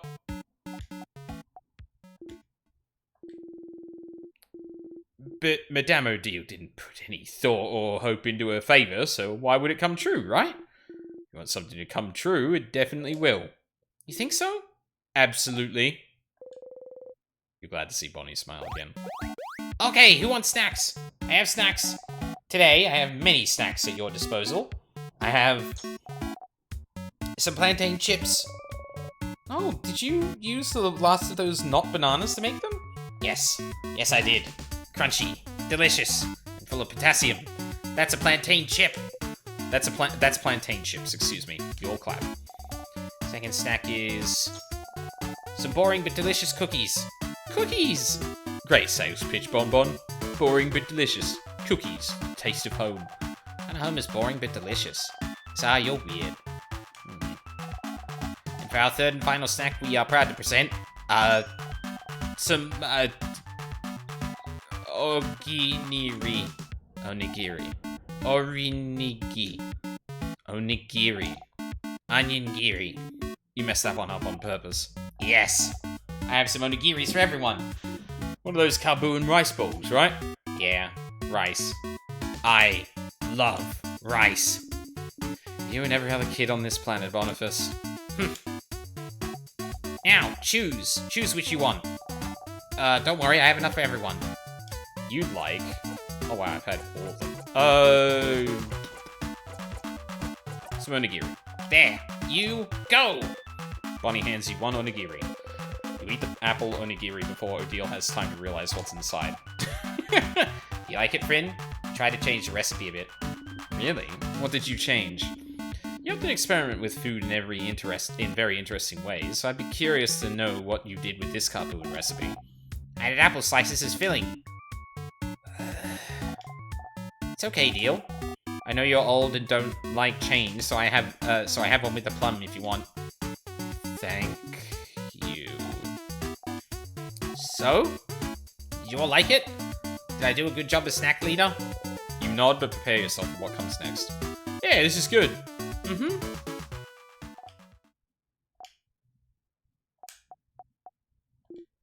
Oh. Do not make Bonnie sad.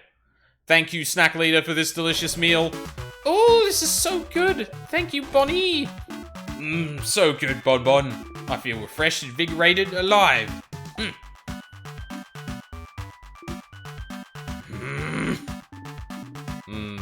good food. Yummy. Yum yum.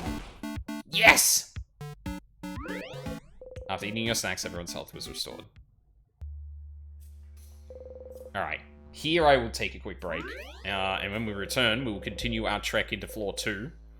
And hopefully, I will, not spend...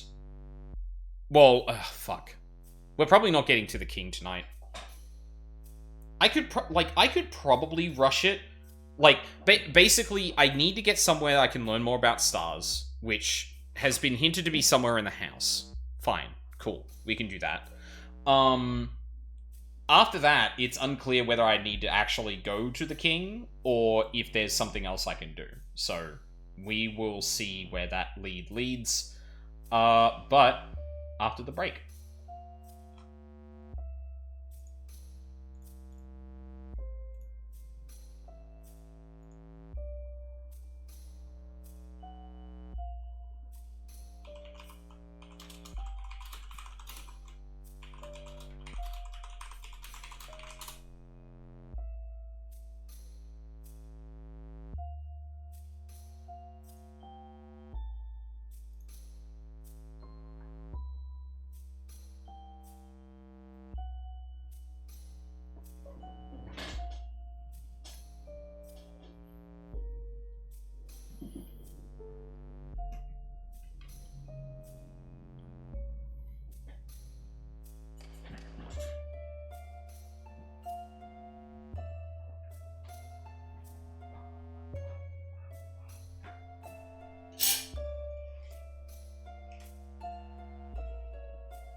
It feels like Mike is the folie à deux of Spampton and Tenna. That he represents their own darkener concept of something they created, something that's theirs, to each of them inextricable from the other person, and yet something to protect and nurture. An obligation, but also a joy. Something they made together. Tenna saw divorce, supposedly so did Spampton, and at the end of the day he was like, well, I get to keep Mike, so I win, there's that. While Spampton wallows in knowing that he might not ever see Mike again. In Chapter 3, when Mike leaves,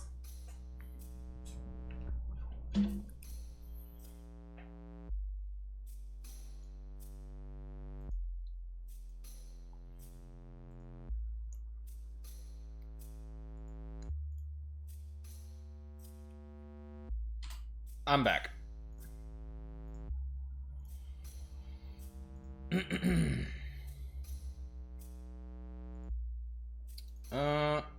Yeah, so let's see if any dialogue's changed.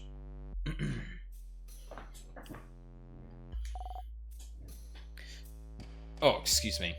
That's stupid. We can't be friends. That'd be like being friends with your mum or your sister. Which one am I? You're my cousin who I see once a year, and we have a really good time. Oh. Hope everyone is alright.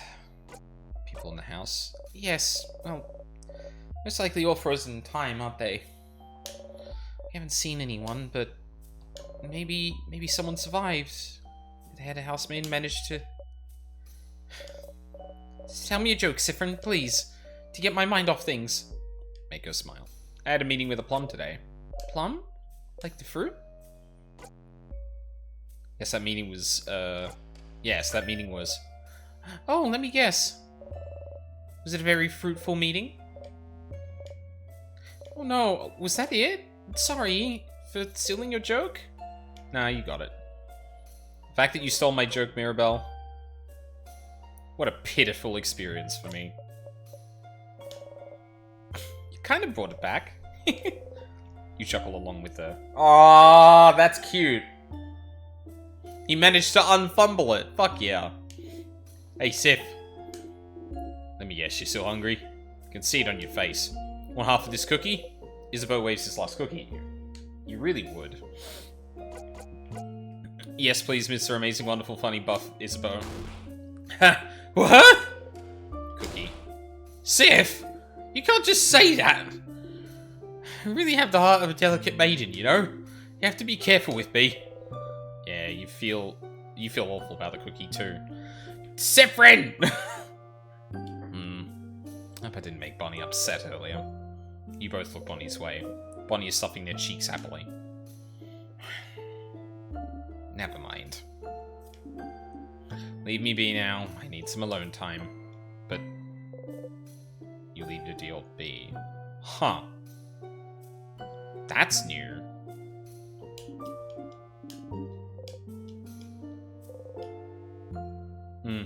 No. Are you ready? Sure am. Alright, let's go. Alright. Level 2.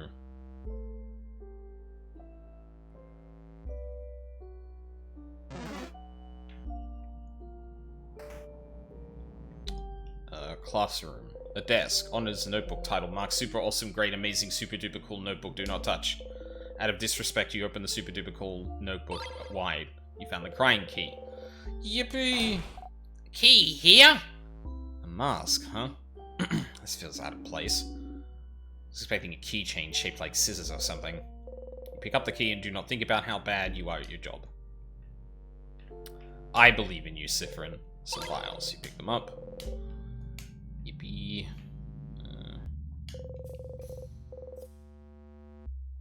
Random things. This is a book about something called bonding earrings. You pick up the book and flip through it. You're about to comment. Siffrin, what are you curious about? Is that why you all wear earrings? Follow the script. Oh yeah, that was the one where Mirabelle has like a bit of a pretty negative reaction to the whole thing about like, oh, you all wear earrings to prepare yourselves for the bonding rituals and that. Which, honestly, I should have guessed was the first sign of, like, ace tendencies, but, like... Yeah, it didn't immediately strike me. Class. Student has 1, 2, 5 names. Oop. You only have the one name. Oh. Some school books. Mathematics, geography, crafting, art, sewing, cooking. Nothing about stars, maybe? Mathematics, geography, crafting, art, sewing, cooking. Oh, same thing. Some frozen flowers. They smell like flowers. God. Fuck. I wasn't expecting that.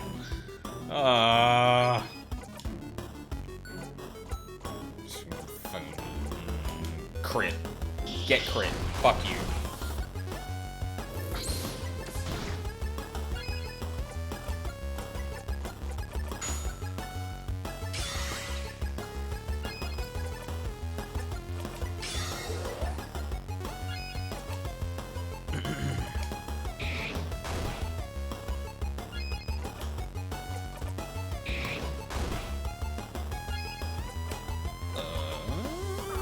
Yes.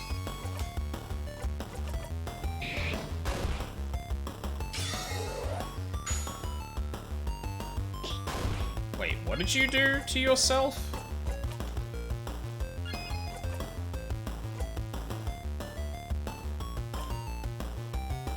Oh, you summoned enemies.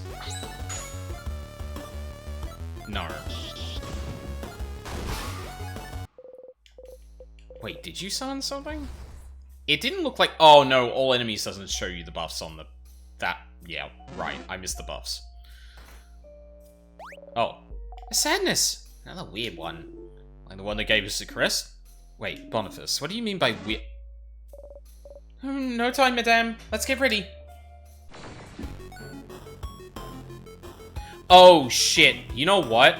I should have tried to read the book about... I should have actually clarified the book on craftonomy so we got back here and talked about the sugar smell. I'm so stupid. I don't remember what you are.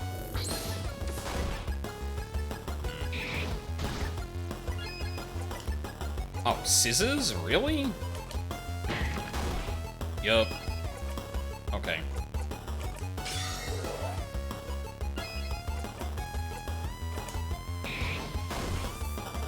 Oh, I'm fucking...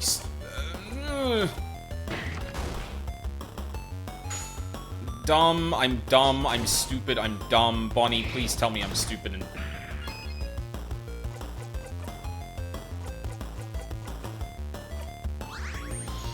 God damn it. Awesome. I'm great at this.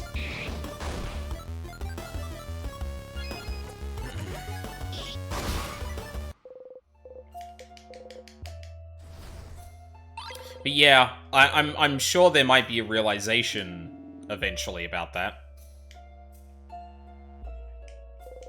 There's a note on the wall. It says, "Stop eating nuts directly from barrels. Never. Give me your items."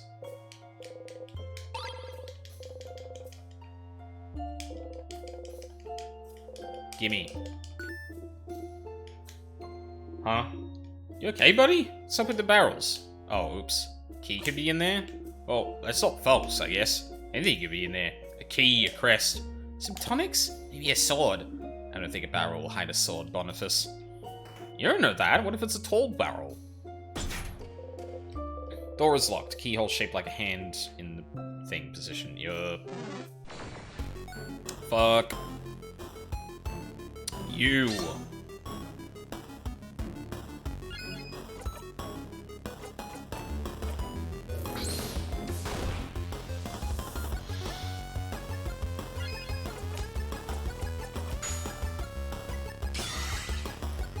Alright.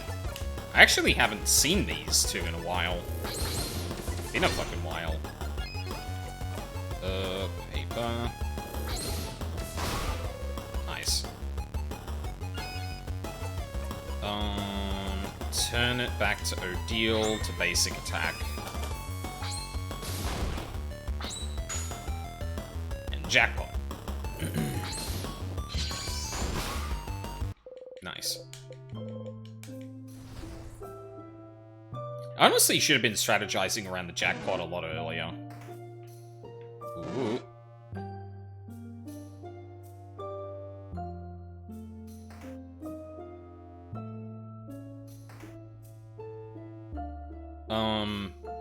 Actually, I haven't been down here in a bit. No. Ah. Is that someone from the house? I've been frozen by the king's curse. That's another housemaid, and she often helped me with chores. I can't believe she's... What was she like? Tell us a bit about her. Oh, she started working at the house before me, so she often had to teach me how to do basic things. Like what? Like how to cut veggies without cutting my fingers too? Bow! I know how to do it now. You go, meow meow, cat's paw, can't cut my fingies now. Cute. What? Cute? It's cute, right? That's how I remember. She taught me how to do it. She always helped bandage my hands after I hurt myself, shaking her head, telling me to be more careful next time. She was such a nice person. She never hurt anyone. The king... Why would the king do this? Can't even do anything to save her. She's been under the curse for too long. I can't reverse it. I'm so... You wonder if she got to move again for the brief period of time between beating the king and looping back. The king is powering the curse. So if we manage to beat him, everyone should go back to normal. But every flaw, sadnesses are getting stronger. At some point, we might end up being frozen in time ourselves. If it happens... I don't have the power to save anyone from being frozen yet. But I'm close. I'm close to getting it. I swear. Sounds like you should fight some sadnesses and get some experience to make sure Mirabelle can protect you during battle. I also seem to recall in Start Again that there was a moment where, Siffrin talked about a person that was frozen that Mirabelle actually managed to undo the time save on. Or the time freeze on.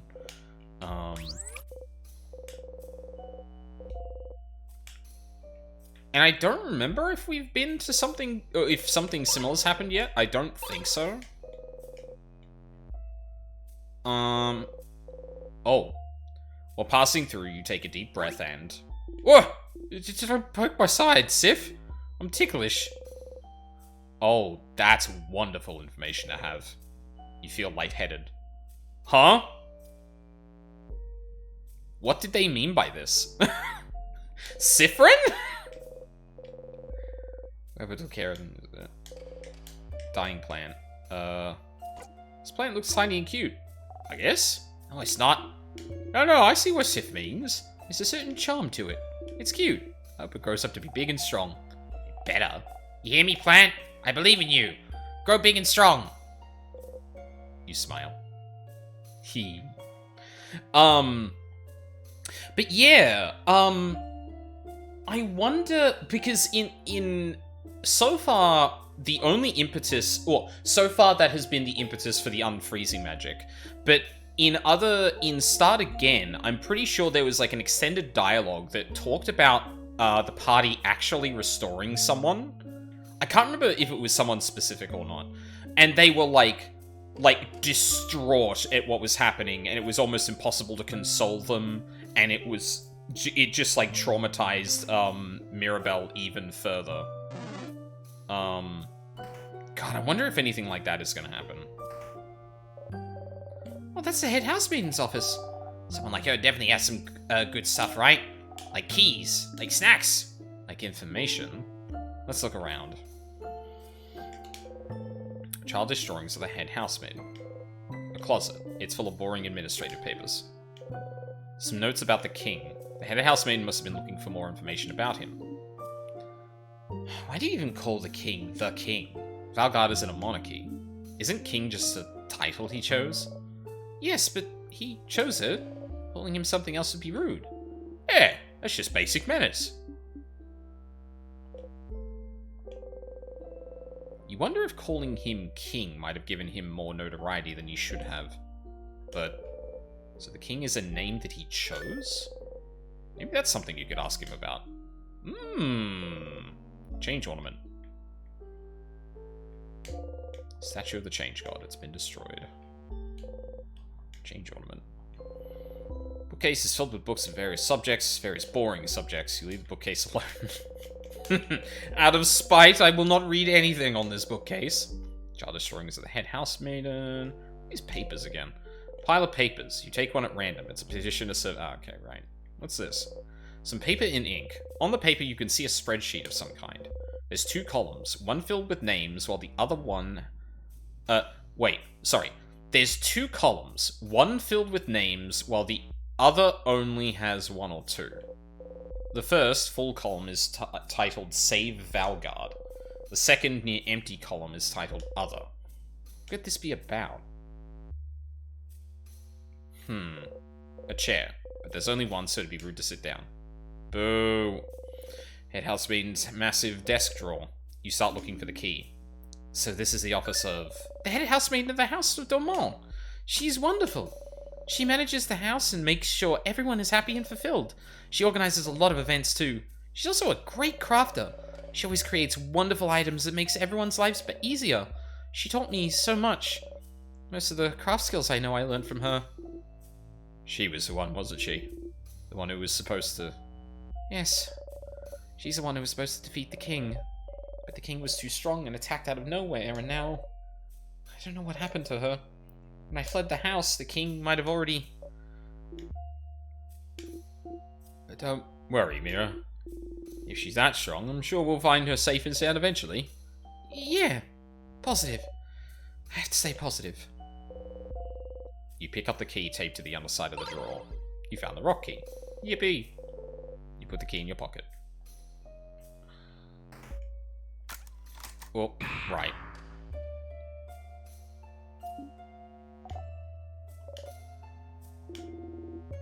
There's nothing important here, right? So this is fine? What a waste of time. At least we didn't get squashed, though. A big rock. At least this one didn't fall right on you or anyone else. Could we maybe break it down? We could try, but... Smash! Fucking Bonnie's face. Ow! The rock did not flinch. How's your fist? I'm okay. I'm okay. I'm okay. I love him! Key time. You insert the key into the keyhole and open the door. Oh. Someone looking for their partner frozen in time.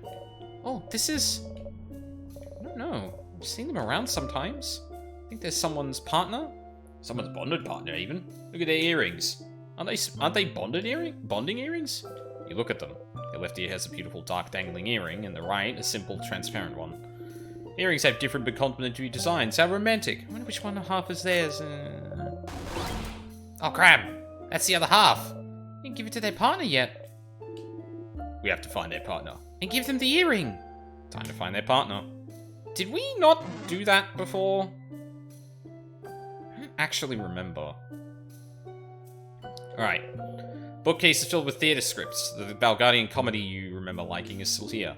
Oh, don't worry, Sif. You'll be able to see some plays soon. So there's something I've always wondered. What is it, Bonnie? Well, you know that stage play Friend brought us to before we got the last door to open the house? In it, the main characters 2 men kiss on the mouth, right? Oh, gems. Shush, I want to hear this. And so, when people kiss on the mouth in plays, they don't really kiss, right? They have some transparent paper in between so their lips don't touch, right? What? What? Uh-huh? What? Still funny, actually. Yeah, Bonnie, they definitely have paper in between them. Ha! Yeah, I knew it. No one would ever kiss someone on the mouth in a play. Not in front of everyone. Not in front of everyone. Oh, that's really good. Boniface, this is why you're my favorite. Woohoo! The bookcase is filled with various novels. How Not to Make a Fool of Yourself, A Journey, Tick, Soul Emperor 4, The Soul Emperoring, and The Cursing of Chateau Castle, issues 40 to 48. Yup. What's that? Crumpled poem on the ground. You pick it up. You got the crumpled poem. Put the poem in the souvenirs. Is that the one that talks about, fucking what is it? I don't remember. You were there all along, but still you return home. Yeah, right, that's the one. You were there all along, but still you return home. You love and hate this poem in equal measure. Librarian frozen in time. That's a librarian. Were they a good one, Mira? Oh, yes! They always had good recommendations if you're looking for something. They have a sixth sense for knowing exactly what kind of book you'd like to read at any given time. They're the one who recommended The Cursing of Chateau Castle to me. And, well, to everyone else in the house. Oh, that book series you're a fan of. Yes! I'm incredibly thankful to them for that. Aha. It's a good series, Madame Odile. Aha. I'll make you read it one day, Madame Odile. Aha. Try to convince the others instead. Is it... It has romance, right? Yes! Sold.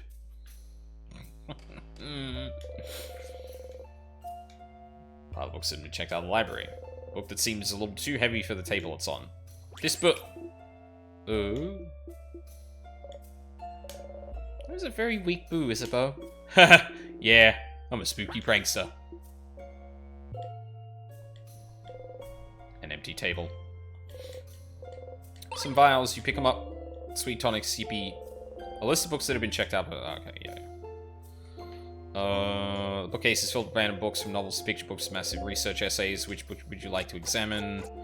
Running for your problems, effort the key to meaningful. I think it's this one, right? You found the paper key. Awesome. The key in your pocket. Sweet. The bookcase is filled with books about the House of Change. So the House of Change is the name of the belief, but the house is the name of the place. And there's more than one house in Valgard. And a house is where people live. Such a confusing language. No, it's not so bad. It makes sense. If you'd like to know more about the House of Change, yes, recommend me a book. But let's be quick about it. Okay. Yes. Alright, I think you should try this one. Life-changing magic of changing yourself.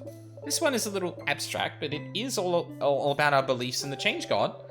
Living while striving for change within ourselves, while keeping our ever-changing god in our thoughts. This book explains pretty well the belief that a lot of people of Valgard live by. Interesting that you only have one deity. Easy to keep track of, I suppose. Oh yeah, what do you have? Oh yeah, what do you have in Kabu then? We have gods, spirits, expressions. The nuance gets a little lost in Valgardian. Expressions for everything. So how many expressions do you have then? A dozen? A few thousand. You're not sure how many deities you worship. What? So many. Do you have to keep track of all of them? Of course not. You only have to pray to the ones that you need. So for me, the expression of search, the expression of writing, the expression of creatorcraft, and lately, the expressions of battle and victory, I suppose. Cool. That's pretty neat. I hope the expressions and the change god bless us in our journey. Bookcase is full of notebooks of all shapes and sizes. You look at the sparkly diary. Mirabelle catches you looking. Oh, this one looks fairly recent. We could read a little bit. Like, a tiny bit. No time. Oh, boo. You get away from the diary. I don't remember what that conversation was. Hold on a second. Sure. You do not have time. Is what I would usually say, but I'd also love to think about boring, mundane, everyday problems for a bit. Dear diary, save us from thinking about our problems. Belle, pick a page. One page and then we're going. I'm reading again? Okay. Everyone huddles around her. Mirabelle takes a deep breath and opens it straight in the middle. Okay. Mum told me to clean my room today. I hate cleaning my room. My room isn't even dirty. Why doesn't she understand? Ugh. Also, Dad noticed no one can say the name of the island north of here anymore. I tried to say it yesterday and I got, like, the weirdest headache for hours. I trick my friend into saying it tomorrow. The rest is just doodles of a little girl laughing uproariously. Ah, the island north of Valgard. I remember when it happened. Well, remember isn't the right word, is it? We all just know something happened. An entire stretch of land disappearing from people's minds doesn't happen often, does it? I think my village was really close to it. My sister said it was all everyone could talk about for weeks. It's so frightening. I'm glad that whatever happened, she didn't get caught up in it. Oh, yeah. Still, country's name. What was his name again? Oh, I think it was something like, don't say it, crab!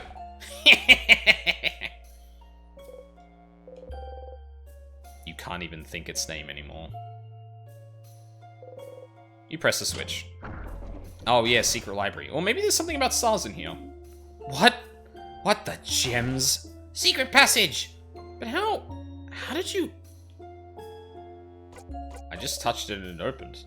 That's so weird. Was it here all this time? You go ahead. Whoa. Books with no titles. What is this again? A pile of lists of books checked out. Odile is looking intently at the list. Paper Ace Family Tale, huh? Interesting. Odile looks your way. Very interesting. You look away. The bookcase is filled with books about something called colors. You need any help you can get. You pick one at random. Color theory. What it means for us in our past. Looks boring and dense. Oh yes, color theory. Are you interested, Sifrin? You shrug. Huh. What's a color? Ha! Zara doesn't know what a color is. I really don't. Tell me. It's like weird shades. I learned it at school, but it wasn't very interesting, so I crafted a drawing on my table instead. Wow, Pompon, you're so hardcore. They are weird shades, yes. This is a relatively new discovery, so I'm not surprised you haven't heard, Isabeau. But a very long time ago, we could apparently see shades called colors. Yeah, they had a shade called blue, and that's the sky's real shade. And one named Grin, and that's what the grass looked like. I think the world around us still are those colors, but we just forgot how to see them? Or so researchers say. I think the house over in Corbeau was researching it. Corbeau, huh? That's such big news! How did I not know this? I failed you all. Oh, don't worry. We don't usually count on you to know things. Oh yeah, that's true. Secretly dying inside. The bookcase is filled with moldy old books. One of them is written in a language you cannot read. It has a big, sparkly tree on the cover. Just looking at the title is giving you a headache. The bookcase is filled with books about craft skills. Wow, look at how old this book just called Shields looks. Bonnie is pointing at a book. That's the book that made Mirabelle learn her skill. Smells weird. I'm taking it. Bonnie takes the book off the shelf and opens it to a random page. Oh, it's a cooking book. It's talking about carrots and stuff. What? Let me see. No, that's the carrot method, Bonbon, not carrots. Oh, the carrot method! Sifrin reminded me of it yesterday. That's how I figured out that nice new shield skill. Shut up, don't look at me. Is that so? You smile awkwardly. Oh, your new shield skill. They show it in this book too, look. Oh, they do! Sifrin didn't teach me yesterday, this could have been useful. But I already know it, book. Sifrin taught me, book. And I'll protect us against the king, book. Stop it! Odile is staring at you. You look away. Maybe you shouldn't have looked at that bookcase. Oh, this book mentions shields that reflect attacks too. Those are so complicated. Wish I could figure it out someday. Girl, you... Oh, actually, no. We've got ones that make you invulnerable, not reflect. That's a different thing. Okay, don't worry about me, Odile. Just you good old buddy Sifrin. Fuck. Nothing to see here, Odile. Don't worry about it.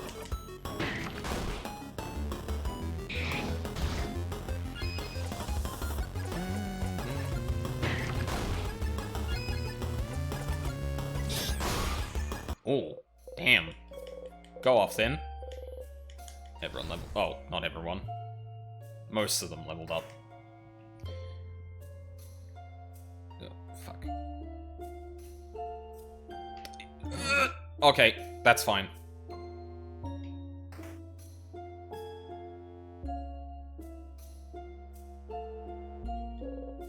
Housemaiden frozen in time. She looks scared.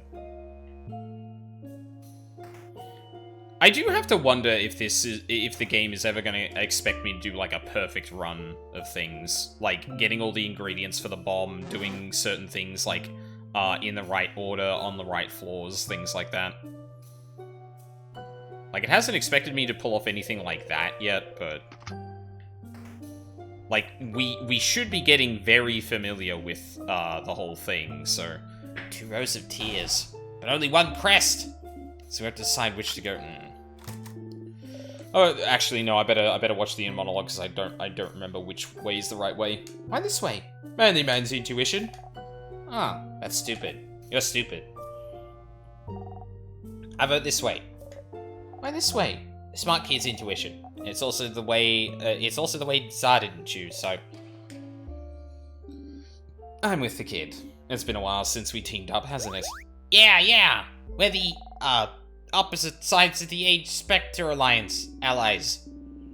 It was opposite sides of the Age Spectrum Alliance, but I understand there's big words in there.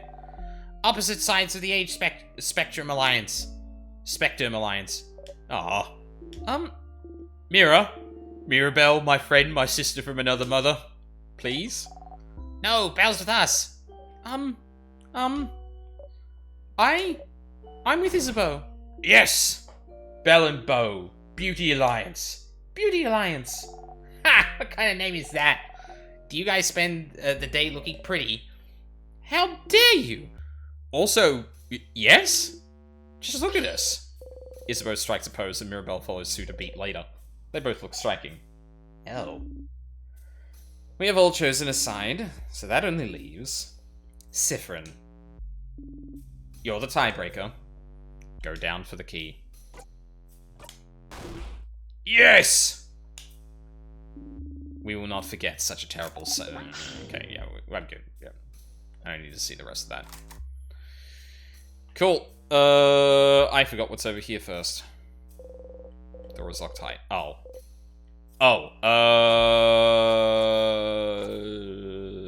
Open phrase 1, 2, 3. Yep. Oh, change. What? Was the open phrase for this door really just open phrase in 1, 2, 3? That's so smart! It's not. Let's just go in. God, I don't really remember what this room is. This kid say, yoink. It's a barrel. A vial, but it's broken. Pieces of glass catch the light, making them almost sparkle. You got the shiny piece of glass. You discreetly put the piece of glass in your pocket along with your souvenirs. Have we ever done this in this game? I vaguely remember that being a thing in the previous one. Shiny, sharp, use carefully. You look at the glass shard. The light of the frozen torches scatters through it. Sparkly. Sharp. Ah, your finger! Did you cut yourself? Here, give me your hand. She gently takes your hand and wraps a bandage around your finger. So nice, even though she tries to pretend she is not. Next to her, Bonnie carefully takes the glass shard from you. Oh, and throws it across the room. Why do you have sharp things like this in your pocket anyway? Hi, Forte, how's it going? Well, that's not what I wanted to do. The grape stomping student frozen in time. That's another student. We took a grape stomping class together a few years ago. Sorry, a what? A grape stomping class, so you can make wine, madame. Oh. The door was locked, wasn't it? I must have thought it would protect them from the king. Sadly, the king's curse doesn't care about locks. An empty dresser. There's something under it. Doing law for 24-year-old OCs and all? Hell yeah. As the adults say, I'm gonna take this. Fucking asshole. It's a barrel. Yup. Awesome. Someone frozen in time. Oh, I don't know them personally, but I've seen them around.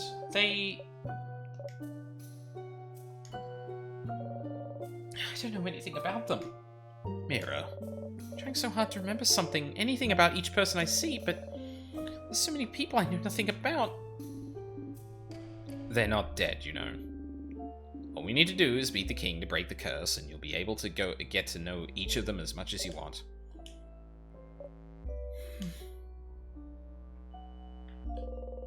There's some croissants on the table. Want some, friend? You frown. You liked them when we first met, didn't you? I feel like one day you just did a 180 and decided you hated them. Interesting. What happened? Did you eat a bad croissant somehow? Did it have a hair in it? Did someone beat you up using a croissant as a weapon? Or did someone eat your croissant? Was it Isabeau? No! I try very hard not to eat Sif's food, so I wouldn't. You don't answer. Oh crap, did I? No, just... I ate a burnt one once.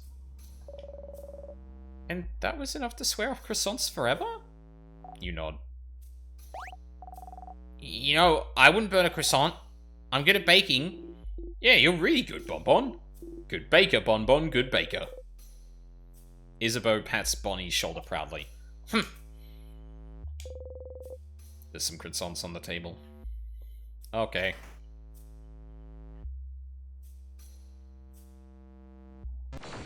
Darr.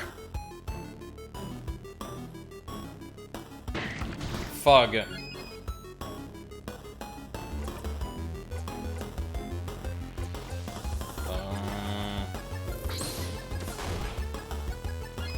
Yeah, honestly, I think we're just at the point where, like, we just go all out attack.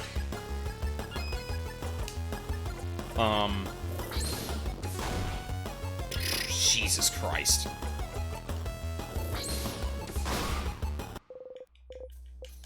Good lord. Found the design I had on my old laptop that died. Thank you, social media. Nice. There's something on the counter. You found the scissors key. Keychain dangling in it. You put the key in your pocket. Rock, paper, scissors. Just good old basic rock, paper, scissors. Makes sense. You all nod. It makes sense. A book about traps and how they work. Nothing more to learn here. Some very big rocks. 2 of them seem to be missing. Could they be for various traps in the house? It's a barrel. It's full of nothing. Is this something? Some notes on safety. Beware of rock. Okay. Some carving wood. You haven't tried carving wood in forever. By the way, I still have the little wood carving of me you made, Siffrin. The what? You do? Of course. Why wouldn't I? So very cute. You know, I'm still so jealous of Sif made you a wood figurine. I could curse you and your entire family name. Then curse me, coward. I will one day. And then you'll be sorry. Ooh, I'm so scared. Some carving wood. Okay. Yeah. Alright.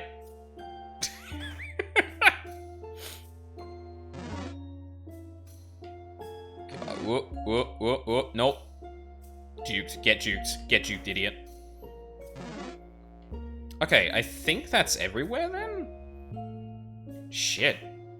Well, I hope wherever this stars thing is, it's, on the 3rd floor, because, Save your progress, yes. Wasn't anywhere on that floor, so far as I can tell, but that's why we're saving the video game. I really just hope it's not on a dead end. I really hope it's not on a dead end, because that would be unfortunate. Like, the first time it expects me to go down a dead end to get a piece of information, and I don't do that. Strong sadness again. And we'll be fine.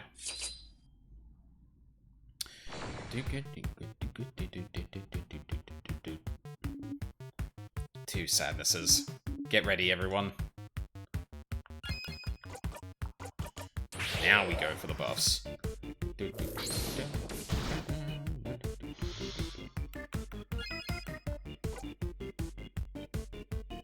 I think we attack the left one first, which means we're going paper with attacks.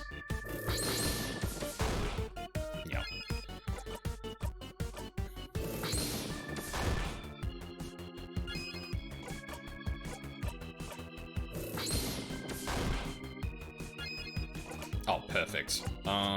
Your turn to Odile. And jackpot. Die.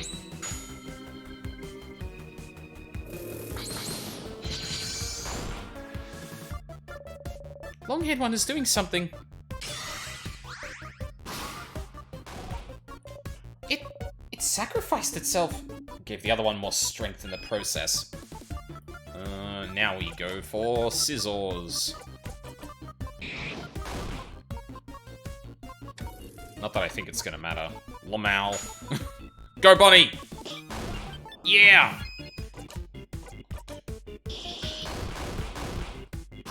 Nice.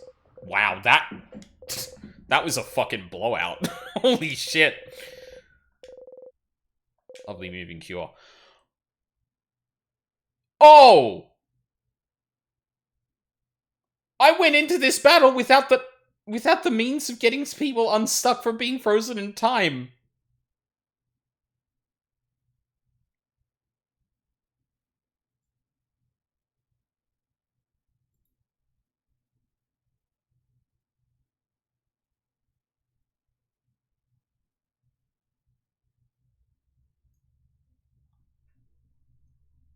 Yeah, I almost fucked that up, didn't I? Oh my god, that was really fucking dangerous. Fucking hell. We won. Alright. One last floor to go. Oh, actually, hold on. Lovely moving cure. Would adorable moving shield... Wait, would adorable moving shield cure someone of... Hold on. Creates a shield that protects allies from time stop and slow. Boost defense for boost defense. 5-turn cooldown. Okay, there's nothing in that description that suggests you would be cured of frozen. Although one of them's called time stop, one of them's called frozen, which is interesting.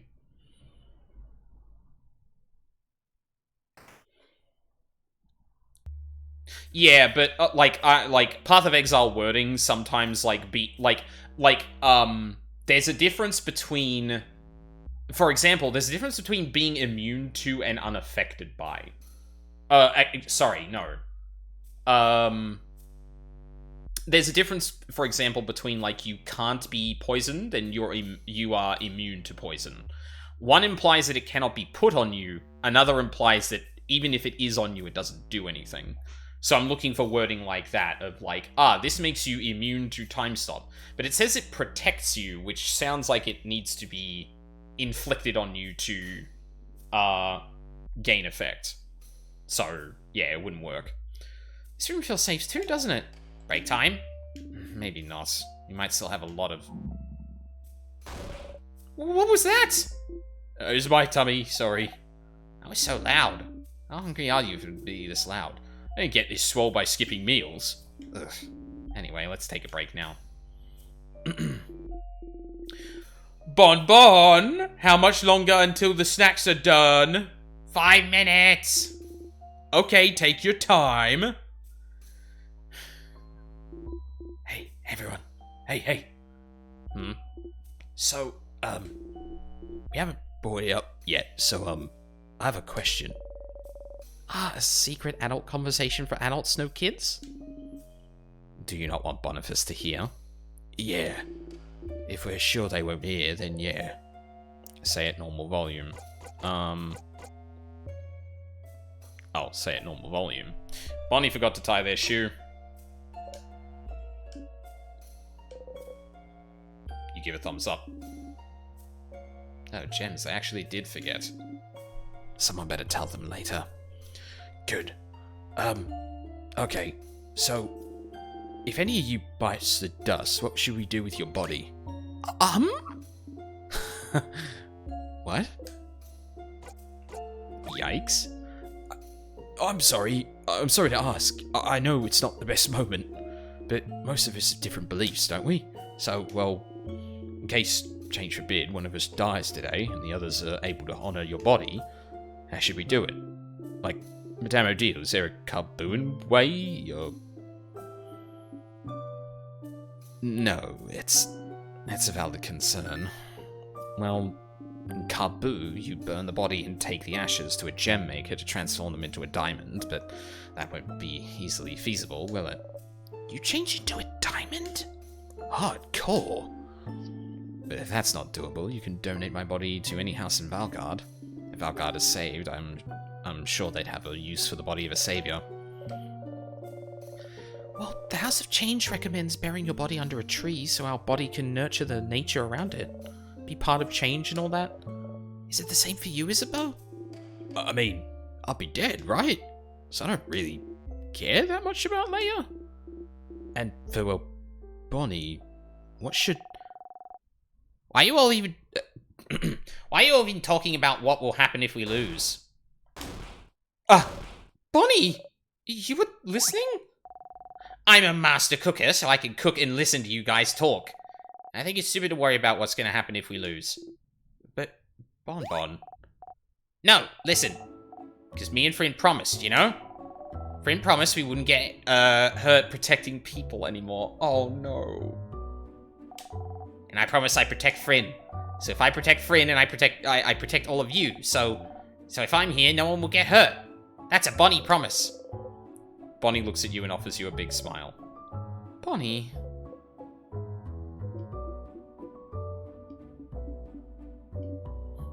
Am I really getting reassured by a kid right now? Ha! Well, if Bonbon is saying it, I believe it. You and Bonnie will protect us? I won't accept such a one-sided promise. If you both will protect us, we'll protect you. If you both will protect us, we'll protect you both too. We'll protect each other. Indeed, we will. Don't worry, Bonbon. Don't worry, Sif. We'll all fight, and we'll all fight, and we'll all live. You nod, smiling. So, to make sure we have enough energy to protect each other, isn't it? It's snacks time, baby. Today I have some Madeleines. Madeleines. Thank you for making some, Boniface. I also have some pineapple slices. Have some sugar on them. Just plain pineapple slices? With sugars, that's what makes them good. And pineapple's really good, you know? It is, it's just not very exciting is all. Exciting? You want exciting? Then eat this! Fish head! Fish head? Fish head! Why a fish head? Fish heads are yummy and the textures are different and good. Are they? They are! Okay. So which snack do you guys want? You'd like some Madeleines for me. There you go. Bonnie hands you some Madeleines. You bite into one. Delicious. Eating snacks, everyone's health has been restored. Friend, do you see me? I'm gonna touch you now. Bonnie slowly raises their hand and slowly moves it towards your hand and slowly pats your hand. Good kid, good kid. You didn't even jump that time. Good job. You did such a good job. You laugh. What if I just cried for the rest of the stream?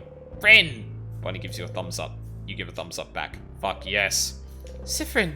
You tilt your head. Sorry. I just wanted to say your name. Mira. Siffrin. Mira. Sif. No! What? Sif is my Siffrin nickname, Mira. You have to pick another one.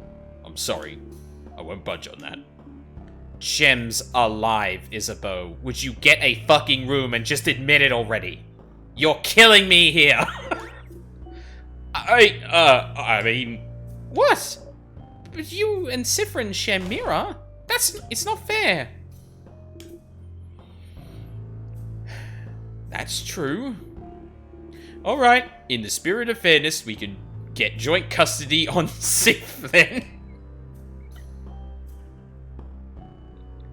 What did he mean by this? You know, I think I'll pick another nickname for Siffrin after all. But Isabeau picked Sif and Bonnie picked Fryn. I I have no letters left.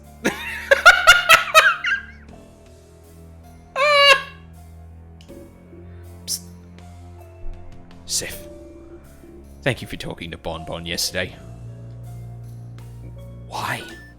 Why? Well, because I managed to look you in the eye earlier, that's why. Didn't think it was gonna happen anytime soon after the whole incident, I guess. Ah, about my eye, you mean? Well, yeah. I always felt like you didn't really care about what happened, but Bonbon's little, you know? Even if they felt like you didn't blame them for it. Still a lot of emotions for a kid to handle. But knowing you probably thought Bonbon started hating you for no reason, yeah? Figured. I guess I should have talked to you about it, but it didn't feel like my place. So that's why I'm glad you two talked yesterday. Good job, Sif. Good job. Here, have a Madeleine. You feel patronized. You take the Madeleine. Aw, Sif, want another Madeleine? For doing such a good job? Yes, they do. Yes, they do. You blow a raspberry at him. He laughs. Yeah? Odile is looking at you. Never mind. Leave me alone, I'm reading. Huh. I remember you being a lot more talkative, Odile. All people need their alone time. You let her be. Okay. I'm sure that won't come back to bite us in the ass. Although maybe that was the hint as a result of managing to kind of alert Bonnie to what's going on, maybe? Ready. Oh, yeah. Hi, King. There's a key on the floor. You pick it up. Empty key. The empty key in your pocket. Judging by its location, I'm guessing this is the key for the gate just ahead, but... Nope. Alright. Time to search this fucking place top to bottom. The door is locked. The symbol over the keyhole is shaped like an angry mask. Nope.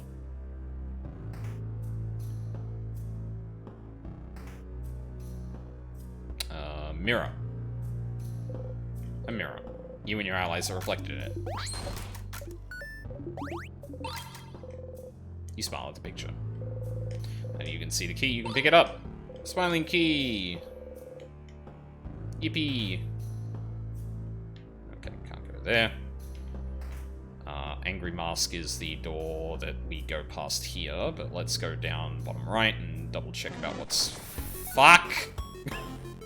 I really should just equip the fucking thing that makes all the sadnesses run. No, but I'm behind on level. I really should just, like, actually let it happen. That's rock. So we go paper.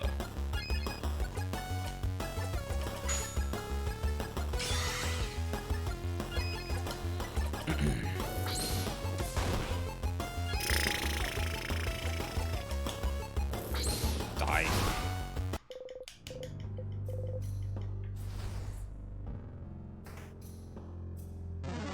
Nope. Also, nope. Oh dear. There's a chain on the table, probably for a pendant. Pick it up. Massive chain. You put the massive chain in your pocket below. Oh yeah, I should. Use this without a pendant. Yeah? Don't I have the bell pendant? Yup. Useless pendant without a chain. But at least you can do this. You shake the pendant. It goes ding ding. As if summoned, the Funny Noises Appreciation crew jump into your side. Ding ding! Ding ding! Ding ding. Cooking book all about stupid croissants. So, Mirabelle, about Valgardian croissants. You tune out. Don't even want to think about croissants. Odile is smiling, which means they're probably done. Fascinating. Thank you, Mirabelle. You're right, Mira. You have something to say, perhaps? Oh, no, we would never. It's just... you should probably stop them. Save them. You slapped your hand right on Mirabelle's mouth. Oh! shake your head at her and remove your hand. What the crap? What? I wasn't going to say anything bad. I was just going to say that it's... That this torch over there is wonderful, right? The design of it is very nice. I suppose? Mirabelle gives you a grateful smile. You give her a thumbs up. Oh, the glove now has a trace of lipstick on it. Oh, lipstick gloves. Did mine smudge? She looks as perfect as always. You shake your head. Sorry about your gloves then.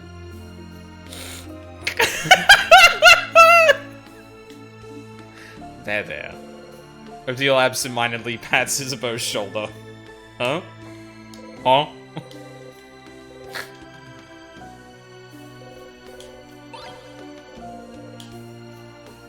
Me when I'm ace and a big hunky dude is in love with me. I don't understand what's going on. Some old boring books. Kabu and Craftonomy book is here. Ah, that's a Craftonomy book. I don't really have time to read about craft of any kind. Let's keep going. You leave the book alone. Oh, okay. Patches, painkillers, and... Oh, eye patches! These look ugly. Friends is better. Does your eye patch fit still, Sif? I can adjust it if you ever need me to. You smile. Isabeau made your eye patch a long time ago. Painkillers and eye patches. A dog and its owner. Dog! Doggy! Puppy! And an actual human also standing right there. They have a massive bow, too. Looks cute. Massive bow. Massive bow. Oh! Oh, that's my friend! I gave them that bow. And that's their dog! Oh. Oops. You can never tell them you noticed their dog before them. No. Never, ever, ever. They make fun of me for days. At least they think it's funny, it seems. Did that to me, Mirabelle. My revenge would be swift and absolute. I would never, Madame Odile. Never, ever.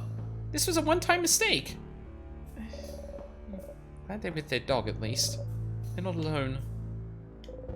A dog and its owner. A dog and its owner. Alright, that's the entire right side that we haven't, or that we can interact with at the moment. Oh, I'm fine.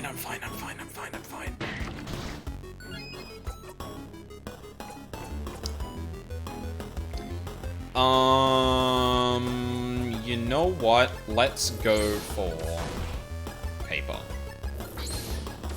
I swear to fuck.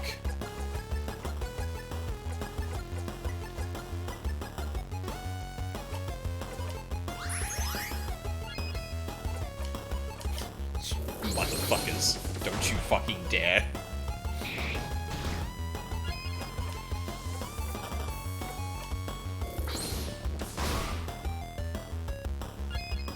And one more to seal the deal.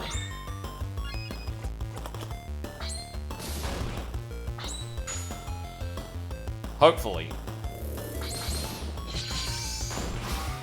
Yup.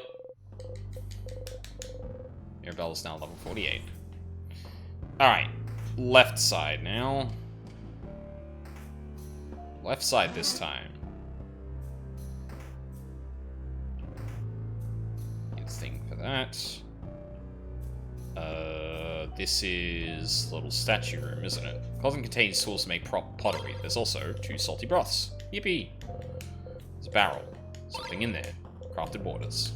Yippee. Yes, I know there's a barrel. Broken figurine of the Change God. Shelf filled with little Change Gods. They're all different shapes and sizes. Some smiling, some crying, some with no face at all. There's a box here. The box is filled with crafting materials and finished art pieces no one liked. Including... Actually, now that the papier-mâché hands are gone, there's some tonics in there. Sweet tonics. Yippee. Take the clay. You got some lumpy clay. You put the clay in your pocket as souvenirs.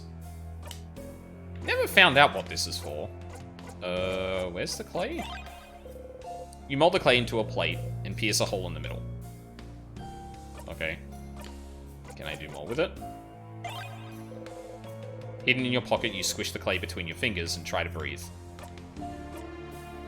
Huh. You think about throwing the clay so hard it sticks to the wall. Awesome. An open book stained by clay in dirty hands. It's an issue of Cursing of Chateau Castle number 87. Ah, number 87. That's the last issue. What? No, it's not. Oh, crap, it is! Oh! Oh! Last issue of the something book series? Cursing of Chateau Castle! Do we finally get to learn about launch? Oh my god. Is there no way to skip this? Oh, god damn it. Fuck!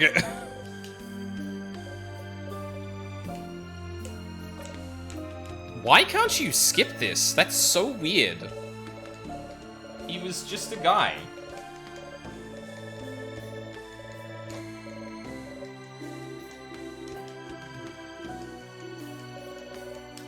I'm just really curious that you can't just skip this.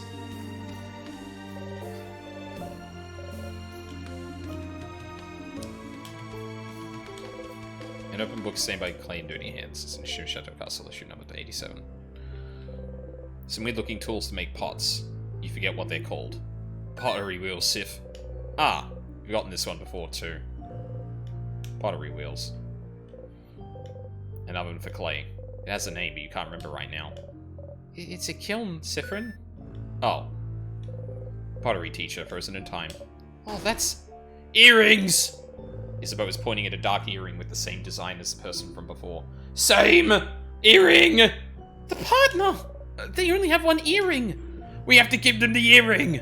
And a note so they can find each other. Ah! I can't remember if I did this before. Calm down, you two. Sorry! This is just so romantic! We're doing this! We're helping! Sifrin, the earring, please! Smiling, you give Mirabelle the earring. Isabeau, I have it. Wait, where should we put the note? Spear the note to their ear with the earring, maybe? Note earring? Note earring. They make a note earring telling the frozen person where to meet their partner.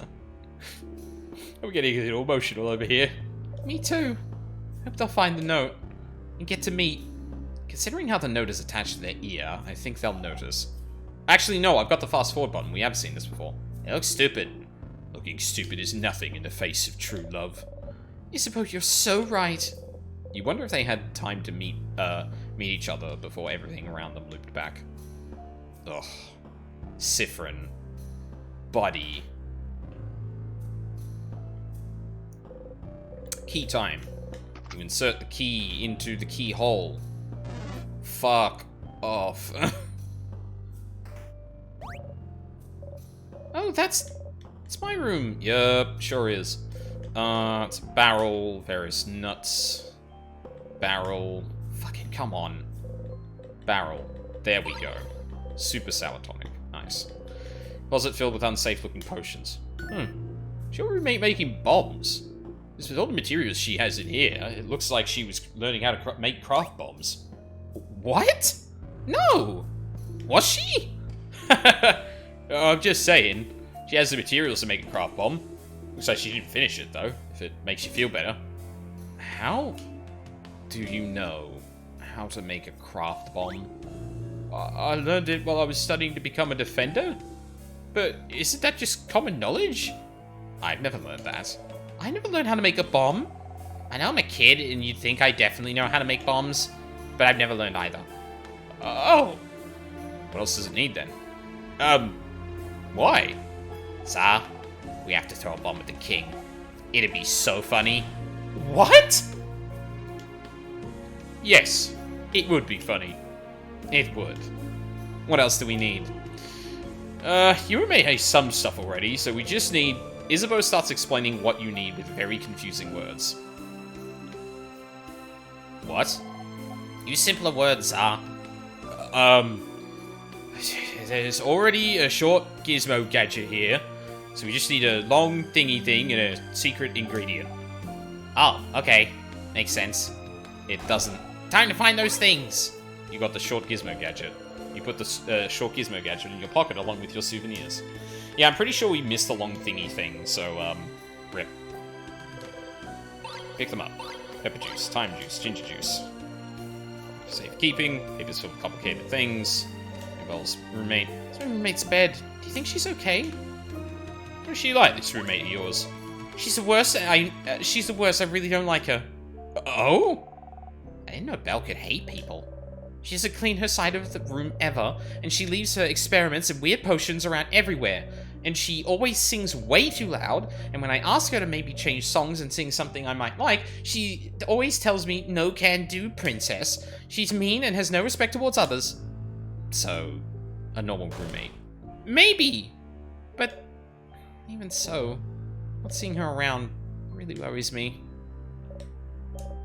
Positive. Gotta stay positive. Why can't I go into the bathroom? Was that a different show that looks similar to Mirabelle's? Horror books. Let's go sing a Chateau Castle, issue 68. Death, Die, Dice Maker. 100 Ways to Die Horribly, Meat Slicing. Oh, that one's actually a lost. Yeah. Alright. Long thingy thing. What it is, we don't know. Well, I mean, Isabeau explained it to everyone, but no one understood. So, yeah, kind of shit out of luck there. This gate is locked. It's locked by one of those weird word locks. There's something written above the lock, too. Maybe you should take a closer look.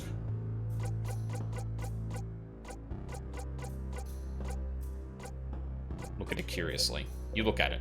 Isabeau sees you look. Have you never seen a lock like this before, Sif? It's a special kind of Valgardian look instead of a key. Yeah, I know. Though has a sentence written above the lock, too. But you can't read it. Such an imposing door, though. I don't remember ever seeing it before. Some text written above the door, though. Look. It says... Ouch! Ouch? No, it's just... my head hurts. Right.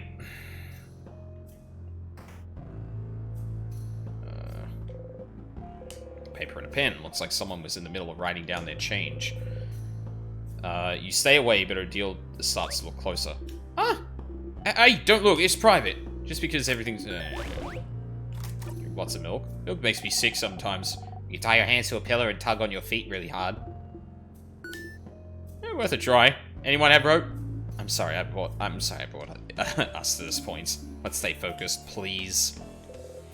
A housemaiden. Oh, that's... I don't know who that is, actually. They have a cool necklace, though. Let me see. Oh, I know them. That's another housemaiden. I hadn't seen them in a while. I didn't know they were changing. Come to think of it, I hadn't seen them for a little bit. I hadn't seen them for a little bit before the king. Maybe they were close to done crafting their body? You can beat the king, you can see them and meet them again. Yes! Some vials. You pick them up. Salty broths. Thank you, Bonnie. Oh, look at this shirt. It has the same material as your cloak, right, Sif? This person has a... This also looks incredibly warm. I still don't know how you managed to wear your cloak through this whole summer. You've had this cloak for a while. Didn't really get hot with it, though. Really? Sif, can I look at your cloak for a sec? You nod. Taking care not to touch you, Isabeau kneels and takes a hold of your cloak. Ah! The cloak's been sewn with some kind of temperature regulation spell crafted into the stitching. It's kind of cool. No wonder you always look comfortable no matter the weather. What? Isn't that really, really advanced crafting? Oh, it's also been crafted to make the cloak grow with you. It must have been incredibly expensive unless it was handmade. How long have you had this? You shrug. No point even trying to remember. I'm really jealous. Sorry. Yeah, if you ever sold this, you'd be set for a few months, if not a whole year, you know? The craftsmanship alone. Grafting stuff into the stitching is really interesting, actually. You stay silent. The closet is filled with many different types of clothes. Closet. You open it. You found the angry key. Yippee. No time. We're good. Bookcase is filled with books about bodycraft. Interesting. Can you tell me more about this? You know about... There's some of the things... Oh, yeah. No deal. Some frozen flowers. They smell like flowers. Candles. Pomegranate. Pomegranate. Pomegranate. Pa-ma-gra... No. Pomegranate. Yeah, you did it. Everyone claps proudly. Some vials. You pick them up. Pepper juice, thyme juice, ginger juice. Yippee. Book detailing how to craft your body. Oh, this book looks simpler than the one I've studied. Apparently they've made some big strides in bodycraft recently. Before it took close to a year to make big changes. Now you can change in a month or so. It's interesting. Crafting your body is so accepted here in Valgard. In Kaboo, using craft on yourself would be grounds for prison. Prison? But why? Because if you can craft your body to your liking, where's the limit? Take the king, for example. They say he crafted his body to become so massive he can destroy houses in a single gesture. And that's without mentioning his mastery of timecraft, too. But that's... I'm not saying Kaboo is correct. I'm just telling you their point of view. Plus, it's not like there aren't ways to do bodycraft in Kaboo if you know where to look. Oh my, Madame Odile. Were you part of the underground resistance? I'll never tell. Resistanceology! Awesome. Alright. Who is this again? Mirabelle's role model, frozen in time. Ah! Whoa! She's another housemate. No, go away. I need to go angry. I need to go angry. Oh, shut up. No, fuck off.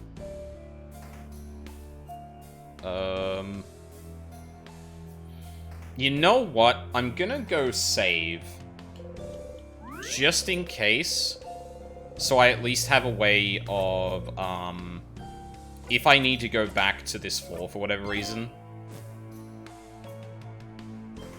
Study of resistance. No, unfortunately, still not what Odile is studying. Very, extremely loud, incorrect buzzer noise. Oh, yep. Weird smelly one! Free Chris sadness! Let's go!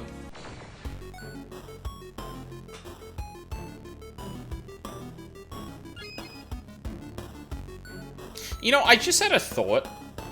These things smell like sugar, which we smell during the Forced Time Loop, and is directly connected to Timecraft, specifically. And then these things turn up with a thing that specifically stops time. Well, actually, I guess it freezes time in a second.